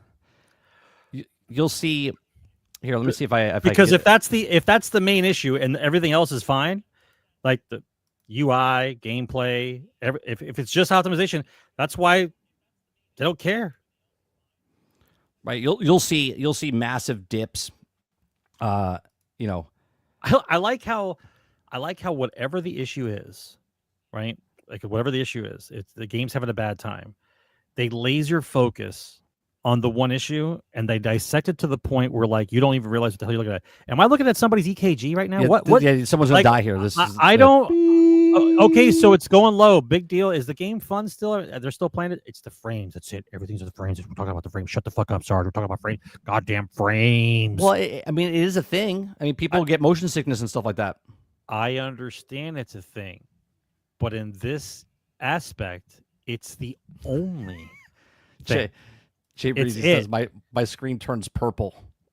I think Thanos is coming. And that's what happens when you're still vaping, man. That's what happens. The shit is strong, bro. The shit is strong. Yeah. So, look, I always say, like, you can have fun, but when someone says they have fun in the game, I think I'll be honest with you. I'm pissed off about broken games all day long, right? Yeah, Always pissed off. If all this game's problem is frame rate, that's nothing, bro. right, That's nothing. right, compared to like mechanics being broke, Yeah, right? frame Like, rate problem. Cyberpunk was broke. Right? Cyberpunk Listen, was broke. This is I'll be frame hon- issues. I know you're upset. I know you waited all year. You got your brand new PC out. I know there are people that are mad right now, right? But if the only thing that you're pissed off about is frames, that's it. Everything else is cool. That's not an issue. 8 million copies just told you is no problem. Yeah, they're like 8 million, and only 40%. Yeah, of the 8 million people are copies upset. just said, I don't give a shit about frame rates. 60% are okay, 40% are not. They're like, we'll get so to now it. just go to your phone, hit the timer, and find out how long before they fix the frames. That's it. Right? I'm sure how they'll fix it long before the soon. frames are fixed? Otherwise than that, super successful. Right? This is the issue we have with the terms, right? Everyone says the game is successful, not successful, underperformed. Like, I need definitions to be the same. You can't tell me success for one studio is different than the other studio by whatever kind of metrics you guys are making up. Like, successful or not successful to me is, did I pay the studio and are they still solvent? Like, do they still have their jobs? Right. Right? That's successful. Right? If you sold a bunch of copies, but it wasn't enough and you have to delete the studio, but you're having fun, it's an awesome game. Sorry, not successful. Right? It's successful to you because you got a good game, but the company's insolvent. So that's Right. not going to work. I look at it when someone comes in and says they're having a good time or a bad time with the game. I just look at it as from a business standpoint, not from your personal standpoint of, well, I'm having fun, so it doesn't matter, right? Again, I always do the analogy of if my neighbor's house is on fire, okay, but my house is not on fire, I shouldn't be like, I don't give a shit, right? You should be like, yeah, I'm worried because my house could get on fire, right? Like, it's not affecting me right now, but it could. A game down the road could affect me, right? There's games out there that are broke, buggy, unfinished. Sarge doesn't like me telling the story. It happened to me to Fallout 76. But this is it. This is someone's Fallout 76. This is someone's Cyberpunk. This is someone's... I'm just tired of the industry releasing games before they're ready. Outlaws, right? Came out broke, buggy, unfinished, so much so they had to fix the actual stealth mechanics. They had to fix the gun mechanics. It's like, right? Battlefield 2042, Betafield 2072. Okay? Like, that came out. Glitch, the world's doing this, right? Tornadoes are going sideways, like it just broke, right? Maps are not done, they're not complete. They released the game, right? These are problems I have. I don't care if you're having fun in Battlefield 2042 at launch.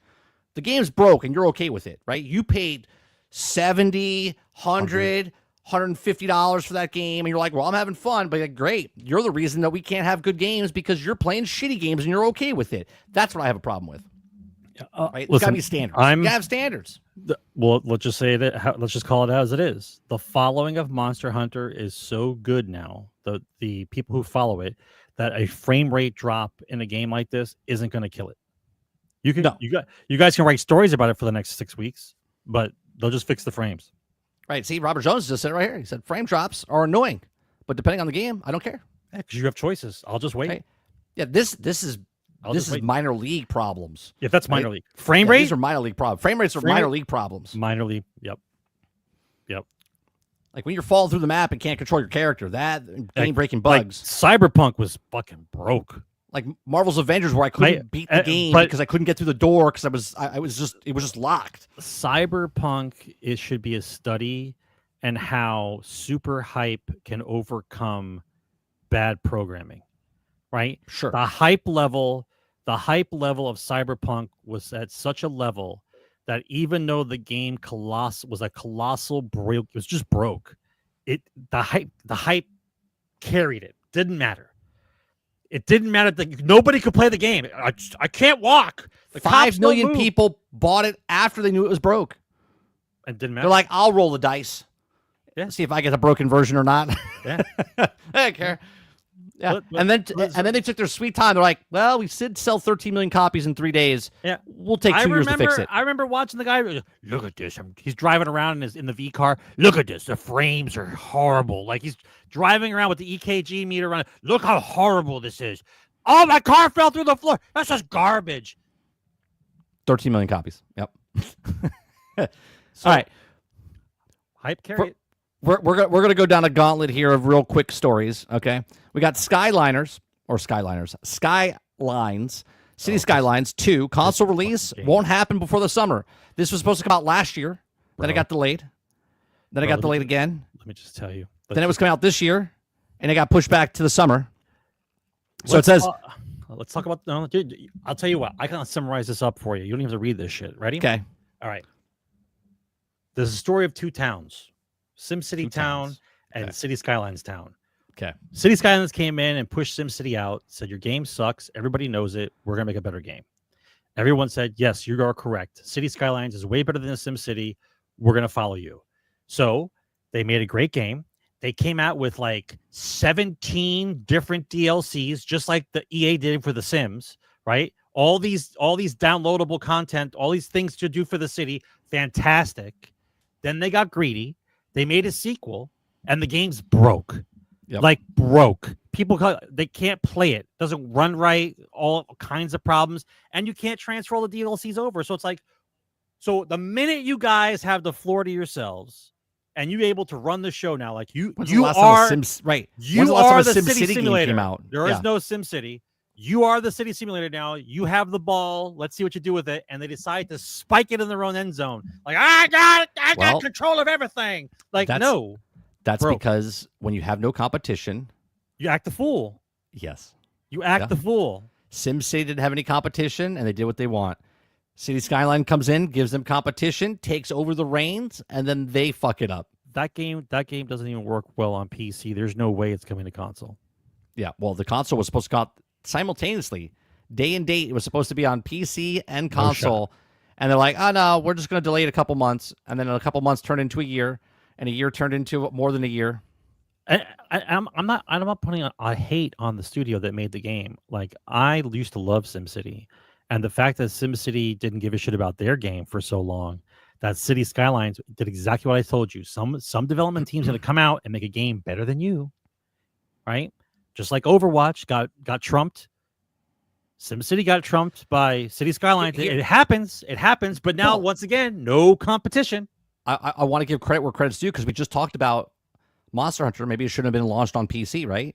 Because it should always waited. It should always waited. Right. But they wanted everything up front. Right? They put it on PC, and they didn't put it on console because it's still broke on PC, and it's nowhere going to be close to coming to console until they fix it on PC, right?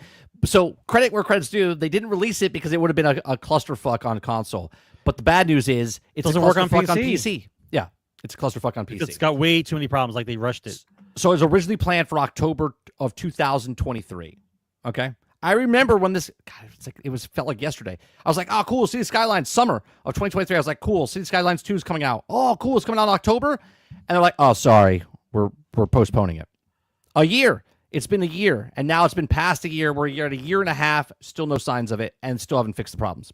Yeah, I might have some of this wrong, but I really don't think that you can transfer all the DLC over to the second game. So I'm just curious to know, why would I stop playing a game that I have got fully modded, works amazing with all the DLC, right? All the DLCs, all the mods I have for it, and then why would I switch? Yeah, why am I switching from Madden 24 to Madden 25?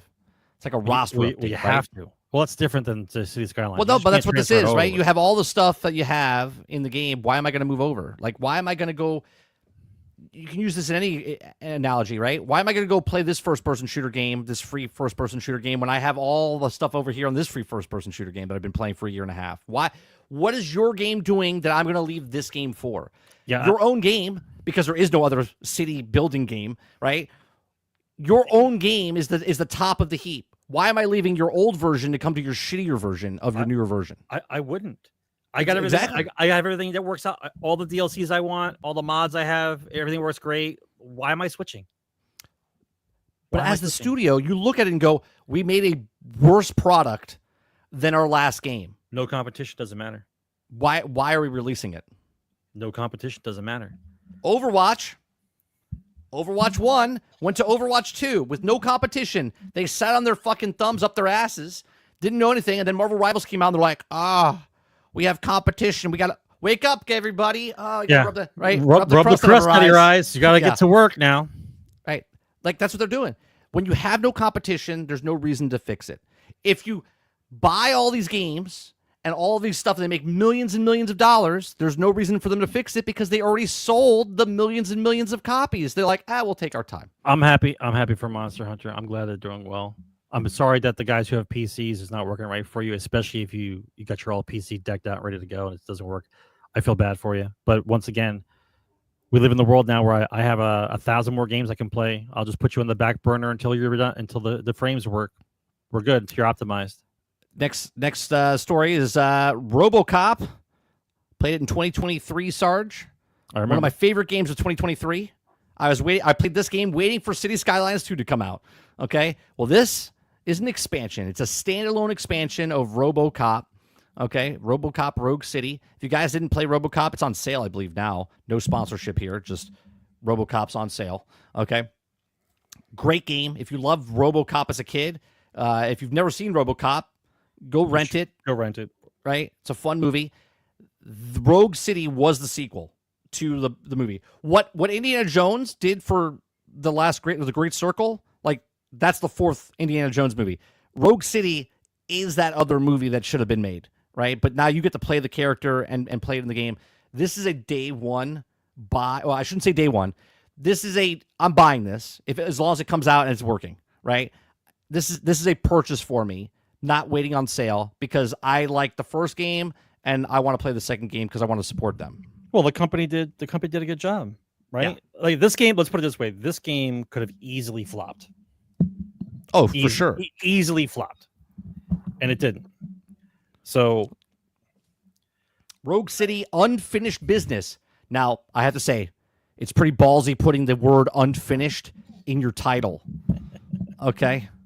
Because if anything is wrong with this game, okay, RoboCop Rogue City unfinished, not a good sign. Never, ever put fall, dead, or unfinished in your title in anything, okay? It just doesn't work out for you. So hopefully RoboCop Rogue City unfinished business is finished when it comes out later this summer, okay, But excited for that. If you guys, like I said, I haven't played the first one. It's a very good game. Would you consider that a AA title? Yeah, or an indie title? No, AA. I would consider that AA. All right, we got that. We have. It's amazing how a company would come out with a good game and then to thank all the people that got in on the game to make them a DLC for them to play to continue playing the game, right? Right. It's how it used to be. It's how it used to be to build up a reputation with the consumer base, right? Because I don't think they made it and cut it out of the game. I think they actually made it. Real quick, I want to thank Robert Jones. He gave this a while ago. $5 super chat. It says, I worked in corporate and projections are just educated guesses / fortune telling. I don't know if there is a repercussions for bad projections. There's not. There's not. Yeah, it's literally a math equation they use, though. They're like, if we spent this much, we want this much back. This is the projections we think on this, and then if they hit it, that's why they say it's below expectations. I like how you make projections based on a piece of art. Right. Like, you don't know if people are going to buy that. I mean, obviously, Sarge, every time I put a video up, I always think it's going to be the best video ever created. You don't know. I mean, you don't know. Every time I go live, I'm like, man, thousands and thousands of people are going to watch this. And then, yeah, it doesn't happen because projections are projections, right? I want game devs to succeed in order for them to push forward with the next project. You cannot have a good industry of people if you're constantly being fired and have shitty games and you're transferring all the time. It's not healthy because it's a think of it from the aspect of the developer. Like, let's say you're starting out, right? You got married, you just had a kid. I got this job, I'm moving to San Francisco, or I'm moving to Austin, Texas, wherever these the big companies are, right? You move there, you get a house, you settle in, you're there for 5 years, 5 kids' birthdays, 5 Christmases, right? The summer comes, the game gets released, and 3 months later, right before the holidays start again, sorry, studio's gone, got to go. Then you have to start the whole process over again, trying to find a job. You can't find a job there. You got to go someplace else, pack up the kids. Like, you know what I mean? Like only military people live that way, right? Where you're transferring bases all the time and you're moving around. Like military kids that live that lifestyle. A development studio kid shouldn't live that lifestyle. Right. Where you're getting shipped around the country all the time because good old dad can't hold on to his job. Like, because he's always part of some crazy development team that doesn't know what the hell they're doing. It doesn't make sense. Don't make sense. All right, we're going from that to let's go to some PlayStation. We got some PlayStation news all around. We have PlayStation beta program, Sarge. A lot of people I brought this up. The beta program, I think, is twofold here, right? So the beta program is signing up people on the PlayStation 5 and PC to beta test future games and projects, whatever they want to work on, right? But PlayStation was trying to force people to, on PC, when Helldivers came out and God of War and Spider-Man and everything else, maybe not Spider-Man, I think they took it down off of that, but any game that came out from PlayStation on PC, they said you had to have a PlayStation network to hook up to the game, right? And everyone's like, why do I need a PlayStation network to hook up to your game, right? I don't need an account to play the game. It's just a single-player game. That's it, right? Helldivers is a multiplayer game, but it was like 3 to 4 months after the fact, and then they're retroactively like, well, you're playing the game, you've had it for 4 months, but now you got to sign up. And they're like, yeah, we're not going to do that. And basically, people stop playing the game. So the beta program, what it does is it gets people to sign up for the program, okay? And you have to be eligible, but to be eligible, you have to be in good standing and whatnot, and you have to be able to... yeah, you have to be in good standing. You can't like share your gamer tag or whatever and like share games or whatever, right? You have to be in good standing, okay? So they want people to sign up for the program, okay? And then 2, obviously, anyone with educated guess here of a brain, they're putting more games on PC. Okay. And that gap is closing smaller and smaller and smaller. So when first party titles down the road come out, and they basically already said this multiple times through different avenues without saying the actual words that, yeah, day and date's going to come, right? Day and date is going to come down the road just because business sense wise to make the most money possible. Hence why even the third party companies are doing this, right? Final Fantasy, Monster Hunter, right? Square Enix. They're all putting it in as many places as possible to make as much money as possible. There was even a report what PlayStation said the remakes of games help make the new versions of game, like the new first-party games, right? Which is just hilarious to me, right? So they have to make remasters because they don't want to make new games. They got to make money off the remasters and then make the new games. Okay. So these are all steps that they're taking to make more money. And their games are doing very well. 2 million, 3 million copies, 4 million, 5 million copies, all depending on what it is on PC. So now that'll get more money for them. And now with the beta program, people signing up, that'll be more helpful for them in the future, right? Number 2, Helldivers 2 reveals surprising game stats and other player choices. Okay, Arrowhead Game Studios revealed update stats for Helldivers 2. Unsurprisingly, players have been busy with 280 billion total kills in the game. People love killing in that game, right? So while tournaments have also caused... What else are you doing? Nobody's opened up Eliminate, the most player deaths. Additionally, there's also been 1.5 billion bombs dropped and 3.7 billion eagles deployed and 38 million friendly fire deaths. What are you guys doing? 38 million friendly fire deaths? Jesus. I don't want to be on your team in real life combat. Yeah, but the ratio is still good. Don't worry about it. I guess, sure. Let's see what else they have here. There's also been a whopping 280 billion total kills. Here you go. Here's some stats for you. So 83 million deaths by squads.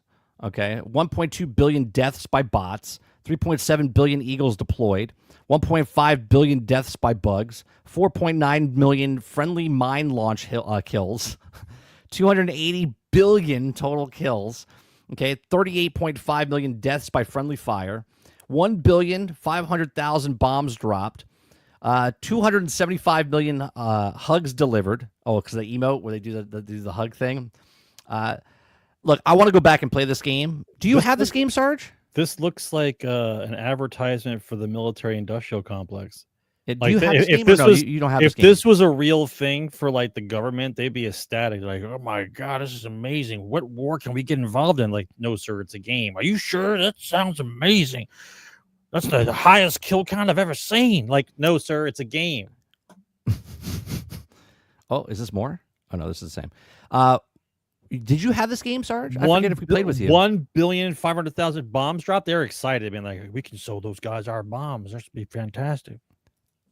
You didn't answer the question. Did you play this game with us? I forget. I played with King. Very, very in the beginning. I played one time, I think.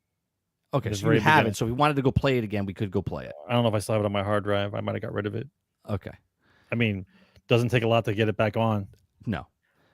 Okay. It's not like I got two mice running around inside my hard drive here.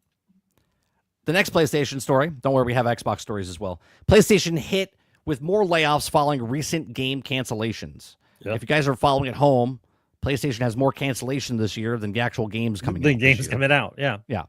So, and studios closing, right? I think they've closed more studios. Now, remember, they say there's not an Xbox tax, but I don't see a lot of articles happening about the world's coming to an end, PlayStation's canceling a whole bunch of people, Phil Spencer's to blame, right? Like, I don't see that happening for PlayStation side. They've closed, I think, 4 studios now. And no one's crying that PlayStation's dying. Okay, I'm just saying. Okay, so Sony PlayStation Visual Arts team faces fresh cuts as company continues to reorganize. The PlayStation-owned studio Visual Arts was hit with fresh layoffs this week amidst further restructuring of Sony's U.S. game development operations, while some of the cuts include staff who contribute to recently canceled projects like upcoming live service game Bend Studios. A source from Kotaku says the layoffs were more widespread than that. Earlier this week, an unknown number of staff of Visual Arts Group based out of San Diego were informed that the last day of Sony would be on March 7th. The team provides internal art, technical support, and first-party PlayStation studios. That's tomorrow. With Naughty Dog and recent Last of Us Part 1 and 2 remasters, amongst other projects. It says it's tough walking out the message, and friends and former coworkers of PSVA were laid off this morning. Former PSVA project manager. So it's just a bunch of people. Also, another, I think, Moon Studio, if I'm not mistaken, also got laid off. Let me find that one real fast. There was another studio that closed. I don't know if I brought that out of the Discord. You know, they say restructuring, but all that really means is make a game, sell a game. Yeah, restructuring. When you're restructuring, fire the staff, yeah. make a game and sell a game. Right, make a game. But we can't make the game, so we have to fire the staff so we can get to the point where we can be profitable. Otherwise, we're below expectations. Yeah, but if your product is a game, and I get rid of the talent, and I can't release a game, then how do I remain a company? You're not allowing me to finish the project that I started in order for us to get some type of money back. Apparently, it's cheaper to write it off and fire a bunch of people with severance than it is to finish a fucking game. It makes no sense, right? Because remember, every time they let these people go, think about this. Every time they let them go, severance. You got to get severance, especially in the big states like California, Texas. Like, they have severance packages. Right? You're laying off 200-300 people. It's cheaper to pay them off and give them severance than it is to fucking finish the game. It's crazy. Yeah, Moon Studios isn't owned. This is why I didn't originally put it into with the Sony news, but I remember another studio. It reminded me that it was another studio that closed. Until Dawn remake developer Ballistic Moon is effectively closed. This is according to multiple sources with knowledge of the situation. Inside Gamer has learned that after the layoffs, it was also publicly announced in September 2024 took place. Roughly 40 employees were were let go. Remaining staff was kept on, offered to post-launch support and development for the Until Dawn after this October release in December of 2024. However, the company quietly laid off the staff as well, resulting in 20 more developers losing their jobs. Sources say that the studio's founder remained possible that to hand off employees at most. There are also no employees in public relations marketing of the development left. People are also sharing bugs that they also found in the game to make them team aware, but there's also no one working on the patch to support it for the game anymore. So one source said that the studio has effectively closed now, right? So there's patches for a thing that nobody can fix or send it out. Okay. I like when they say quietly let go instead of like, have a pizza party or something and announce it to everybody. Yeah. So it says, when asked by Sony publishing another game for the future updates until Dawn remake for the studio, one source said that they discussed but never came to fruition. Sony said that after the game, they might greenlight more funding for updates, but looks like they didn't, sources said. So regarding work at the studio, most of who spoke said that it's generally a good place to work. Many spoke highly of the teams and work being done, and they also didn't. What else would you say? Obviously, it doesn't really fucking I'm getting a severance package. What else would you say? Yeah. Everything here was fine. I liked coming to work. I bet you did. Yeah, so the owners, and they tried to reach out to the owners, co-founder, and Sony to regard the claim additional funding for the studio, but no responses were given. So there you go. So that's crazy, man. More studios like what closing down. Somebody's gonna come out with a record for this year, bro. Like this is the year just started. Well, last year when the year just started, they lost I think like 900 or was it 1900? We are way past that now. We have another one. Past that. Another one is Far Cry multiplayer extraction game has been rebooted. Far Cry 7 could release in 2026 report. Like where are you launching this in this year? Like that the second half of this year is getting really packed really fast. It says release 2026, bro. Calm down. It's next year. Oh, could release in 2026. Okay. Could. It's a could. Yeah, sorry. 2025. When it we're says in 2025. could, we're in 2025. Yeah, when it says could, it doesn't mean earlier. it never right. means earlier. Sorry, I was getting ahead of myself. Okay. Yeah, what they're saying is, hey, don't everybody get worried. Another Far Cry game is coming out. We know you love it. So according to Inside Gaming, Ubisoft moved developers from working on multiplayer game called Project Maverick over the Project Blackbird, which is Far Cry 7, which was reportedly done in December in order to remake sure the development of Blackbird stayed on track. The decision to reboot the Maverick remains unclear. It's reportedly due to Ubisoft's recent initiative streamline development. Ubisoft is just having problems left and right. They're just like, know what Ubisoft is saying right now, Sarge? Let's just get fucking Shadows out the door. Can we just get it? It's like 2 weeks from now. Let's just get the fucking thing out the door. So Far Cry multiplayer delayed. Extraction game has been rebooted or delayed. Yeah, delayed, rebooted, whatever. I mean, where else? Be honest. Like, where else would you gonna go with Far Cry? I stopped playing at 3. Like, where else are you gonna go? Like, where else are you gonna go with that game? I mean, first of all, the first 3 were phenomenal. They kept getting better. The stories started getting more elaborate. The graphics got better. It was during a time where graphic cards were on the way up and everyone was getting the best machines to play it. Right. I remember before that, it was the BioShock games. Like people used to play the BioShock games because that was like crazy for the time that they came out. Same reasons. Good video cards. Right. But we're on 6 and 7. You're like, it's played out. It's played out. I'm sure someone's excited for it, but it's played out. Here's some good news for Sony fans and for Sony. Okay. The good news is they finally make sense here with Sony announces a permanent price cut for the greatest headset ever sold by Sony fans, saying that it's going to sell like hotcakes, and it sold less than 2 million versions of it. Yeah, but they did a combo. But now it's below where I said it needs to be around $400, and they've hit that point, right? They've undercut MetaQuest now, and on top of that, you just don't need to buy this now because you have a PlayStation, right? They made it compatible now where you can use this headset on your PC games, right? So now it's another offering where before, to use this headset, you had to have a PlayStation 5, meaning you had to spend $550 to buy the PlayStation 5, and then you had to pay $550 to get the headset. If you had a PC, you couldn't use it when it first came out. Here we are 2 years later, okay? They've dropped the price. Okay, they dropped the price. Now it's $399, okay? Lower than the dropped $150. You can also use the headset now to play PC games. Well, duh, which makes super sense now. So now they can lower the price, get more people to play it, and then when people have this headset, they're like, oh, you know what? Because I have a PC and PlayStation games are coming over, maybe I'll buy a PlayStation down the road, and I can use the headset for that as well, because I can use it for my headset, for my VR headset for my PC. Yeah. Right? I never understood why they did this. They still fucked up, I think, on the handheld as well. If the handheld came out, it sold, I think, less than 1 million or 1.5 million or whatever it was. It would have sold a shit ton more if I didn't have to buy a PlayStation to use the handheld. I could just buy the handheld, right? Now, obviously, the Wi-Fi stuff is happening now where you can use it in more places. But the fact that is that I still had to buy a PlayStation to use it was the point that I was like, why would you buy this? Yeah, but don't forget they're transitioning now. Sony has to transition from a single platform, trying to get everyone to get their box, into how do we get people into the ecosystem? Because that's what they're trying to do now, right? Right. So we always knew there would be a combo thing, and look, like the combo for this, they combo with the Horizon, right? Yeah, well, they sold. It says here they're currently priced at $5.99 for the bundle, includes a voucher for Horizon Call of the Mountain edition. It says it will now be sold at $3.99 in the U.S. Right, so there you go. The bundle, or no, the standard edition.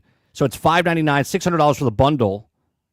Why is it that so much? Why is the bundle $600, but the regular thing is $400? That can't be right.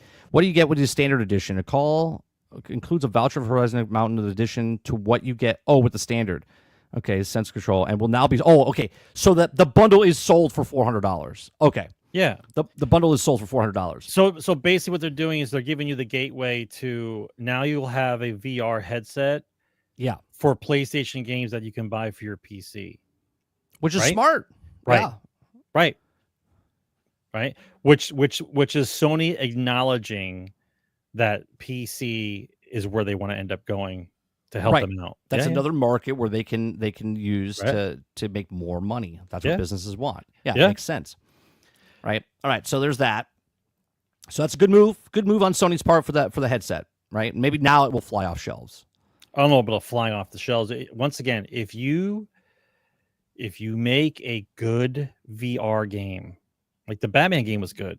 Like you need to have like 3 or 4 games, not exactly like Batman, but 3 or 4 games that make you want to live in a virtual world, man. Like that's right. Once again, it has to come down to comfortability, mass usage, and people not feeling sick from playing it, right? You're basically trying to mold a society to be able to wear goggles and play games, right? A lot of people can't. Motion sickness, they get dizzy, right? I know, and once again, they may be minute numbers, right? But the number of people who buy the goggles, right? If that percentage carries over, then a lot of people can't play it, right? You can't play it. Right. All right, we got a couple more stories. We got Scalebound. Says, let's do this, Phil. Okay, he says, I'd still love to make Scalebound one day. Now, I didn't read this article yet, so I don't know if they go here and where the game last Just tell me the date. Was. When's it coming out? It's not coming out. The action RPG started development in 2013. Okay. Yep. The director has also released Xbox and PC Microsoft Studios Publishing. However, in 2017, Microsoft announced the game has been canceled.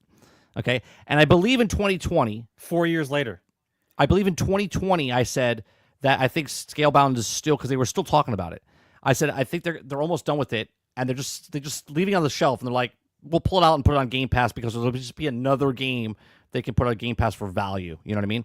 Right. It says the last tweet shown, it says the staff crowded around a monitor and watched YouTube videos, early Scalebound footage. Noticed some excitement around their desk, and tweet reads, is reminiscing about the development of Scalebound while watching the YouTube videos. It never made it to release, and even then it feels like it's proud of it. Let me see. Does it say anything else on here? Platinum and Xbox leadership have been continuously asking about Scalebound since its cancellation, but speculation has renewed in early 2022. So it was 2022, not 2020. They also held its open discussion of Microsoft over possibility of officially reviving the project. At the time, he said, let's do it. No joke, I'm totally serious about it. Late September, Spencer was asked about Japanese publication. Game Watch to revive Scalebound was possible, but it's also reportedly said with a smile that there are currently nothing to say about Scalebound. They have nothing to say. I'm telling you, I think this game, I could have sworn, I'll have to find it. I can't find it right now, but I'll have to find it and look it up. Maybe I'll talk about it Monday. That Scalebound was like 80% complete. I remember a guy going on a podcast talking about it, saying it was almost done. And they were so pissed off because it was beautiful. They said it with the dragons and stuff like that. And they just left it. What was the reason? Did they ever give the reason why they canceled it? They did give a reason, but I forget what the reason is off the top of my head right now. So I said that they just had it back there, and they're like, yeah, you know what? We'll come back to it, and we'll just pull it off the shelf. Because movie studios do this, right? Movie studios do this sometimes where they filmed a movie, but it's not the right time to release it, right? And they put it back on the shelf, and they just leave it there for a couple of years. And then all of a sudden, like 4 years down the line, they're like, oh, you know what? We'll take this and put it out there to give a spot open. You just eat the cost of that movie? Just sit there. Yeah, it's a tax write-off. It's a tax write-off or whatnot. So, I mean, they ate the cost, right? The cost, they put the money into the game. Microsoft will definitely pull that game out of the grave and put it on Game Pass. Yeah. If you have an 80% done game that you guys can just mess around with it and give Game Pass more value, the answer is yes. They'll put it on. I mean, they might have to start from scratch because of the engine, but at the same time, maybe not. It looked pretty damn decent when they showed it back in the day. So it'll be interesting to see what happens with Scalebound. Everyone was a game about dragons where you don't even control dragons.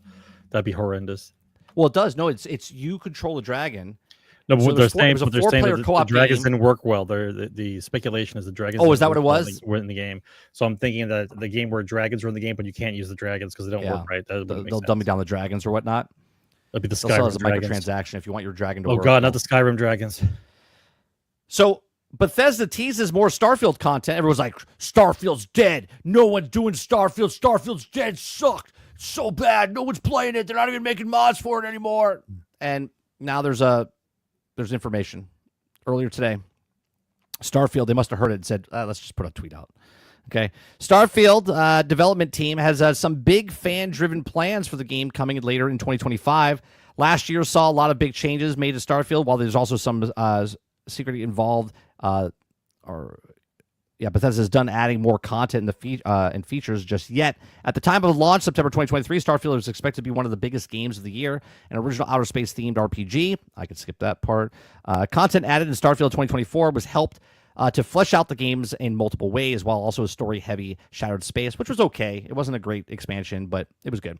September wasn't received plenty of other additions. Now, like land-based vehicles, extra ships, decorations options, improved photo mode, and such and such. While in time, it hasn't arrived to share any depth in details of recent posts on Twitter states that developers are still hard at work, and Starfield has a lot of exciting planned for the game in the near future. So it's basically just like it's their S76 basically, just for space. Do you think they're gonna announce the multiplayer? Do you think they're gonna announce the multiplayer, Sarge? I mean, I don't. You can explore with your friends. I mean, but there's still nothing to do. Nothing to do with your nothing friends. to do with your friends now. I mean, is you consider that a perk?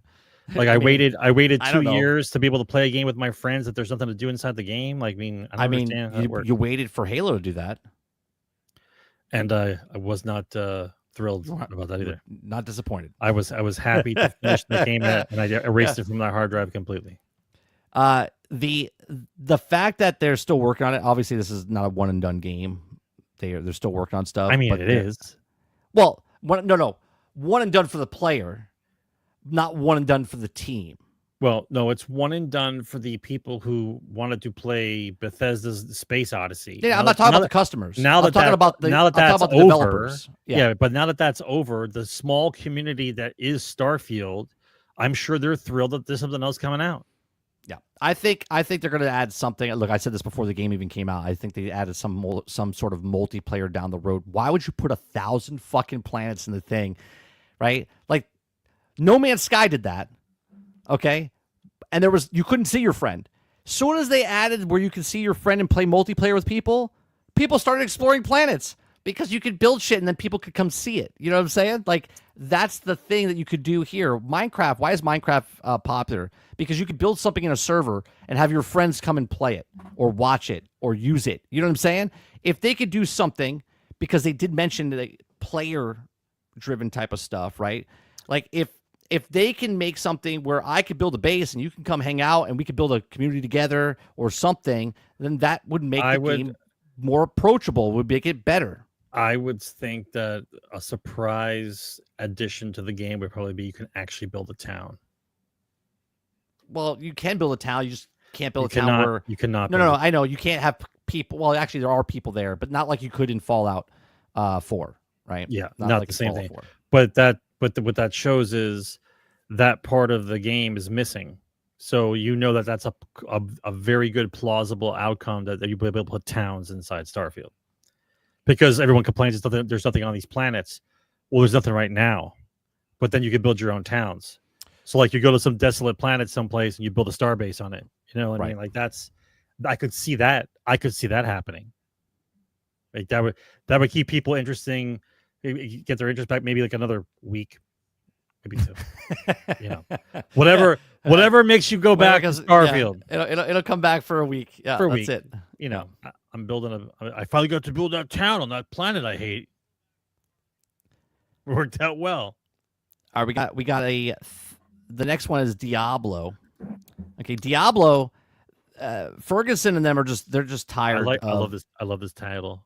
Right, I love Diablo 4 lead Ferguson, right, wants to stop appeasing and blasters. The blasters are the people that just run through the game and there's not enough, right? Like they're going to burn through the game as fast as possible. There's never enough. Right, and they're going to tell you that there's nothing to do, right? Which he says. It claims there's nothing to do. Okay, so he says, you can trust a video gamer. Our team is a gaming experts and spend hours of testing and reviewing the latest games and ensure that reviewing the most compatible. Okay, anyway. Diablo 4 won't focus on blasters anymore. Speaking to journalists. Who was focusing on blasters? Stephen Totillo, GameFile, Paywall, Ferguson explained that Diablo 4 players who rush through the content are no longer the target. But why were they the target before? Wait, why were they the target? Yeah, why were they the target before? He says, however, the series led explaining that there's a lot of personal pressure to feed the so-called blasters who complain online. Quote, there's a lot of pressure to feed the blasters, Ferguson told the journalist. There is? The content creator, an influencer who was a tastemaker, would also be saying that there's nothing to do. Okay, Ferguson explained that the demand from the players is the reason why the game isn't currently tuned very fast. A complaint that has been echoed by fans slower ARPGs like Diablo 2, which is in mind players who spend speed through content have been focused on the game since the launch, and the slower players are being left behind. Well, that's because you're slow. Right? So it says how are you left behind in an action RPG? You play the game how you want to play it. I want to know what they mean by catering to blasters. The people that they're trying to put content in. How can I say it? Like the people, I had a conversation about Netflix today about binge to not binge, right? And I think it should be a choice to binge if I want to, like let it come out slowly. And then at the end, if I want to binge watch the whole thing, I binge watch the whole thing, right? Where if you speed run the show, then it ruins it for other people because they can talk about the ending and it doesn't build up that, right? So in video game form, if you're putting the content out and the new people are just speed running through the fucking thing, and a person that has like a regular 9-to-5 job, 40 hours a week, comes home and plays just a little bit, they could be getting ruined because of the other people just burning through the content and whatnot, right? And that's always going to be a thing.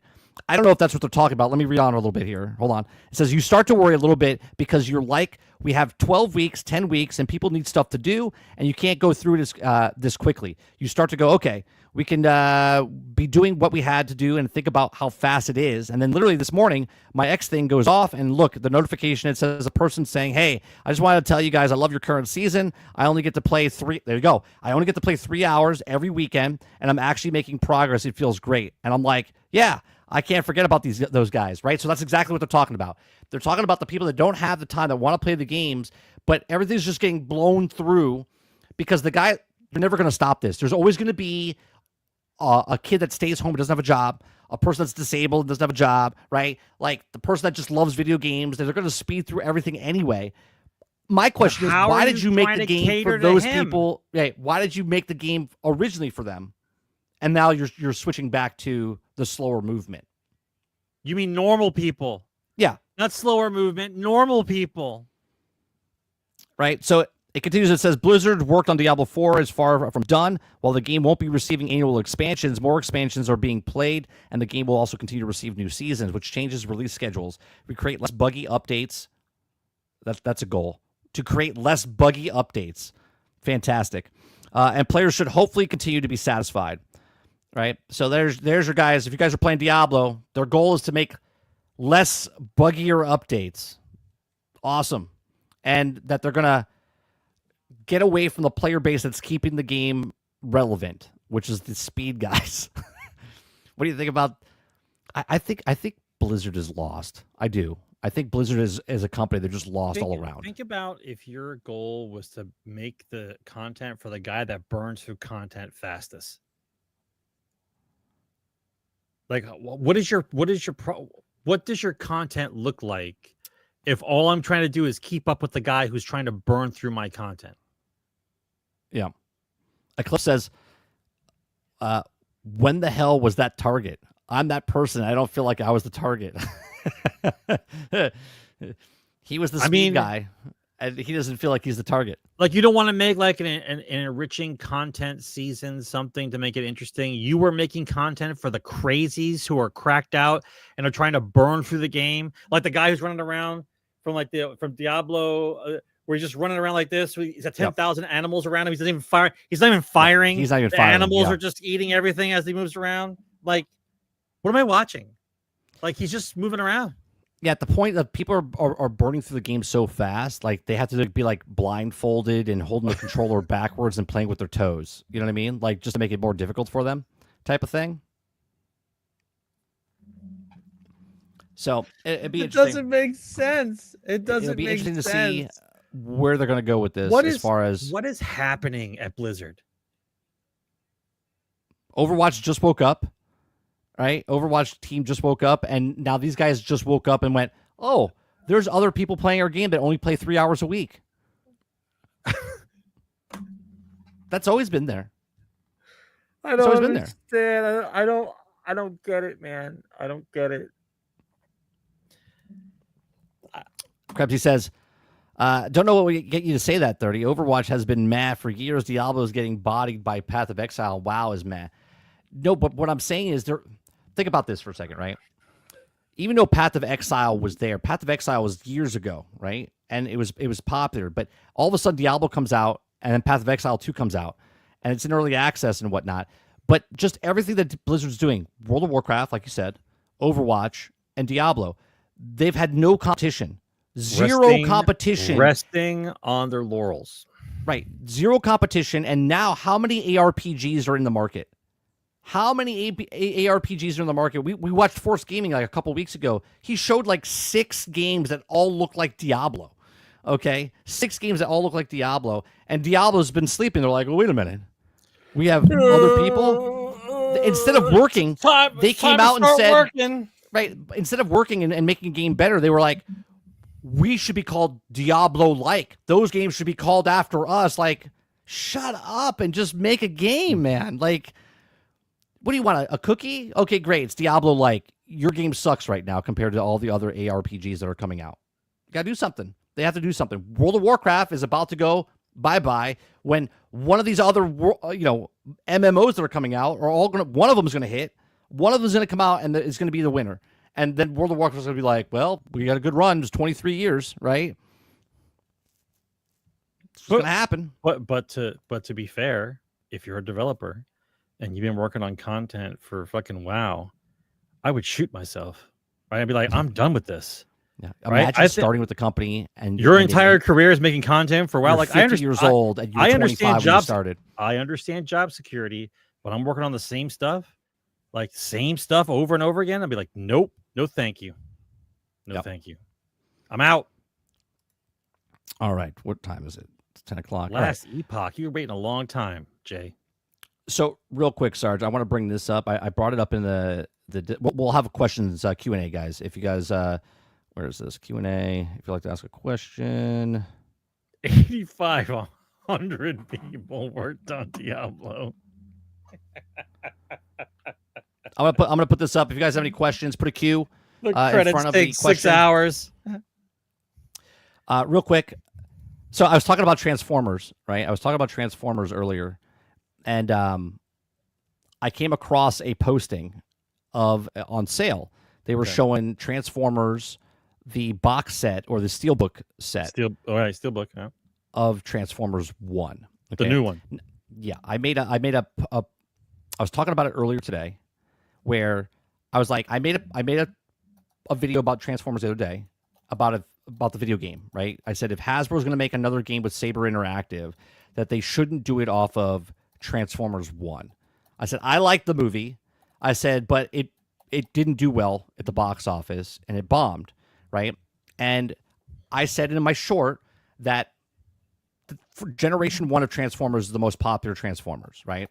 Like the last successful Transformer game that came out was based off of Generation 1. Okay.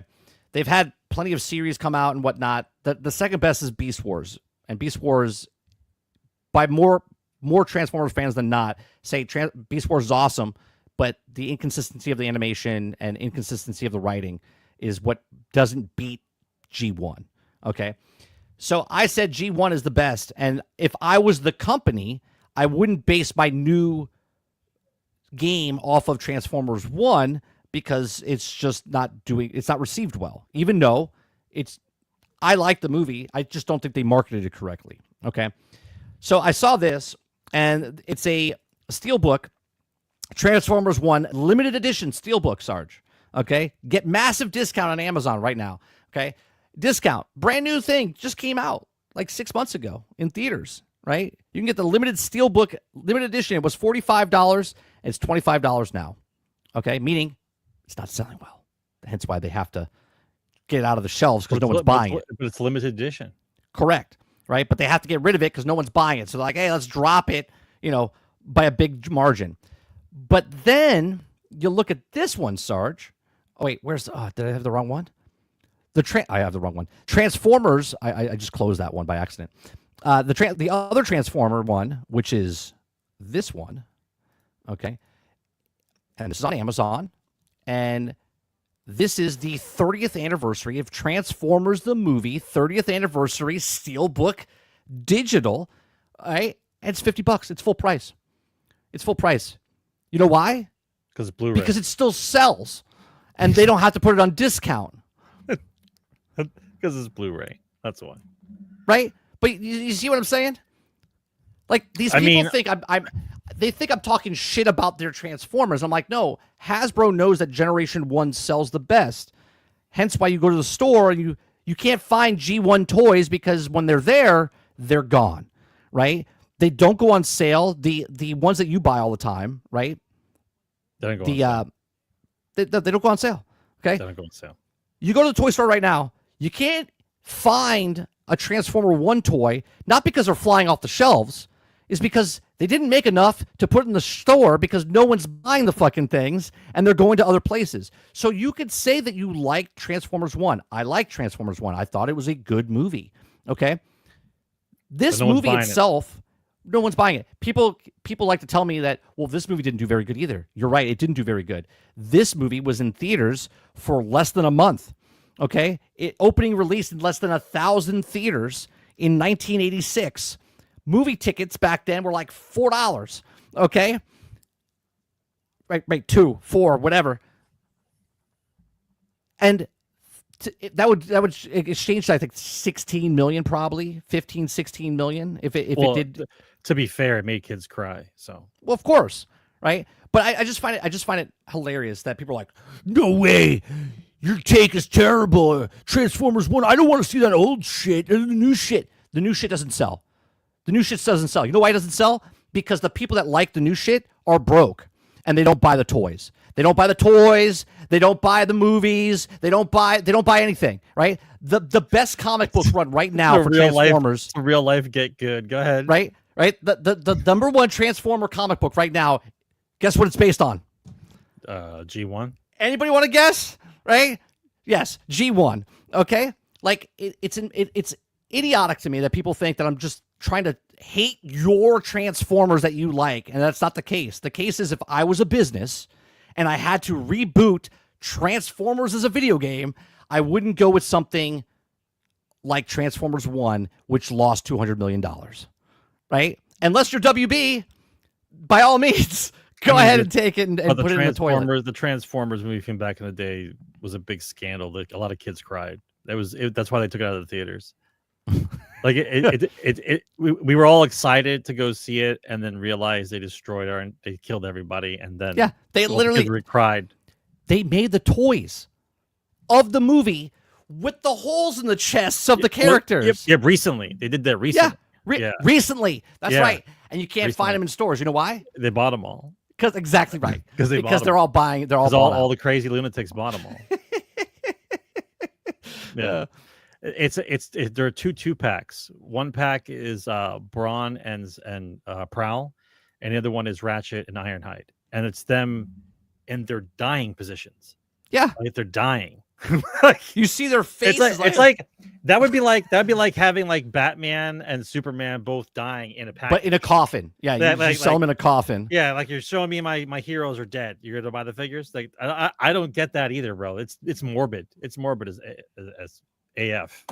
I just think it's funny that people think that, what a bad take. It's not. You could call me a bad take. I'm just telling you what the truth is. If you're a company and wants to make money, you don't bet on the horse that's got 3 legs.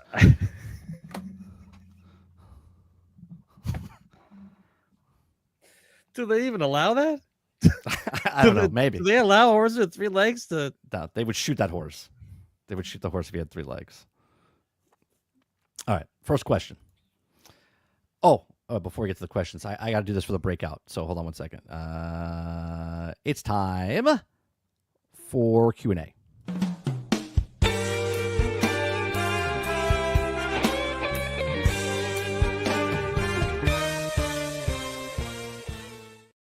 I saw that trailer you played earlier today of the Powder Puff Girls. Fuck was that, dude? Bro, that looked horrible. worse than Borderlands. Horrible. Okay. Like, first of all, she's not even a redhead. How is Blossom not a redhead? The show's not. It's canceled, and I want to sue somebody because it was so bad.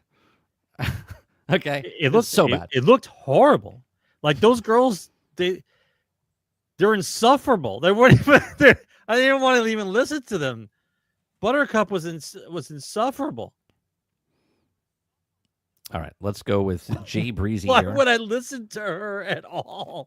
Was RoboCop game good? It's on sale, so I'm debating on getting it. If you're a RoboCop fan, Breezy, get it. It's good. It's the successor to the movie. The original movie. This is the sequel to the movie. Go get the game. It's good, especially for what's it, $10?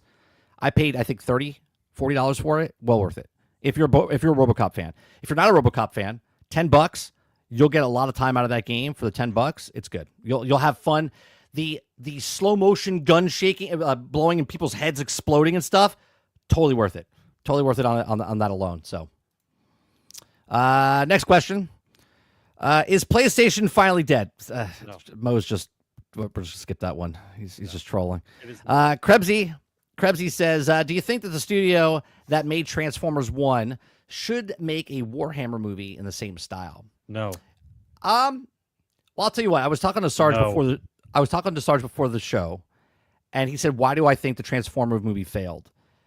Fundamentally, they didn't market it correctly, right? The movie's it's really good, but they marketed it like shit. They marketed the movie like it was a buddy movie, and like it was like an Avengers-esque type of thing, and that's not what it is. It's actually pretty like raw as far as like they're slaves. And that the Autobots become they're trying to free them from slavery and whatnot. So like it's a good movie. They just marketed it wrong. So if they did Warhammer movie in that same art, like the same animated style, I think it would be good. I think I liked the Transformers 1 movie. It's just it was marketed like shit. That's true. Their marketing wasn't good for it. And Sarge says no. I think I would like the Warhammer if it was more of a style like you could do a 40K movie, no problem. Do you think it would be cool in a more grittier style, like 40K movie would be like Star the old Wars. Lord of the Rings style artwork? Nope, it would be 40K and RoboCop had a baby. Star Wars and RoboCop had a baby. That would be Warhammer 40K for a movie TV show. For a movie, yeah. If you want 40K, the movie would be RoboCop and Star Wars together if they had a baby. It would be gritty like RoboCop, but the storytelling would be like Star Wars. Altered says, realistically speaking, you have 2 hours to play Battlefield 1 as a brand new player. How much can you learn about the game in those 2 hours and then give feedback on how to improve? If you're a brand new player, they're probably not picking brand new players for the 2 hour play test. They're probably handpicking the people that were 1,000 hours. Yeah, that put a lot of time in. So to answer your question, I don't think they would even pick a new player for this particular 2 hour test. They're going for people that have played every single Battlefield game and that whatever they're looking for. But again, if it's Battle Royale people and it's just a Battle Royale test, or if it's a war, you know what I mean? So I don't think they would pick new player. 2 hours sounds like a Battle Royale stuff, dude. Honestly. Yeah, short-term server tests, stuff like that. The fact that they even announce it's 2 hours. Like, why would you even say anything? Krabby says, how's Pete's car collection? I think we haven't heard from him since the New Year. Is he hibernating till marathon? Yeah, he's we haven't worked on it. Let's just put it that way. I have to take the L. I have to take the L on this one because I thought it was going to be the beginning of the year. I mean, does March have to finish? March has to finish. Oh, okay. Yeah. So I'll wait, but I think I might have to take the L on this one. I was wrong that he's going to get let go afterwards. He didn't get let go. Yeah, I mean, I said by the holidays he'd be let go, so I was wrong. Yeah, might have to take the L on this one. Yeah, I haven't worked on the picture. We'll work on that. We'll work on that. Let's see. Next one. Krebsy says, have you heard about the app that lets you order bodyguards like it's Uber? It's $200 an hour per bodyguard. Who are ex-SEALs? You tell them what car, what to wear, like suits and tactical gear. Get the fuck out of here. Why? No, I haven't heard about this, but why? Krebsy, you trolling? I don't think he's trolling. I don't think he's trolling. Troll. This seems like a Krebsy troll. This is detailed. I haven't heard about that, but okay. Now Krebsy also says, if you are Ubisoft and had to make an extraction shooter, would Far Cry be the IP you pick? In my opinion, they use their own Rainbow Six, Division, Splinter Cell, etc. What would it be? I mean, if you had to do an extraction, they already have it. Division had an extraction in the game. So if they wanted to make that a standalone game, which in Ubisoft's term, Black Flag, they tried to make a spin-off of Black Flag, which is Skull and Bones. So if they did an extraction shooter of Division, they would completely revamp it 4 times, reload. It would take them 12 years to make an extraction shooter, and then it would die in 34 days. What would you pick, Sarge? I'm still thinking about the bodyguard thing. I don't give a shit about Ubisoft at all. Like, I've given up on them. I don't give a shit about them anymore. I'm taking bets in 2 weeks. I'm taking bets right now. Bets on what? If it sells? Flops. Just people don't care. Flops? Like Veilguard flops? Or do you think flop for Assassin's Creed flop? What's the flop for an Assassin's Creed game then? 2 million copies, 3 million copies? What's a flop? Let me look. Let me see what the I'm still thinking about the bodyguard thing. $200 an hour. What do you mean by tell them what car? Like tell them what kind of car to bring? Yeah. Like what the fuck are those guys packing? Are they driving around in Humvees? Blackout kits? Bulletproof limos? Like, what are we talking about here? Yeah, but why would you do that? Like, I'm going out with my friends. I'm gonna spend $400 having bodyguards. If you're trying to fake being a money man, to get laid on a weekend, that'll do it.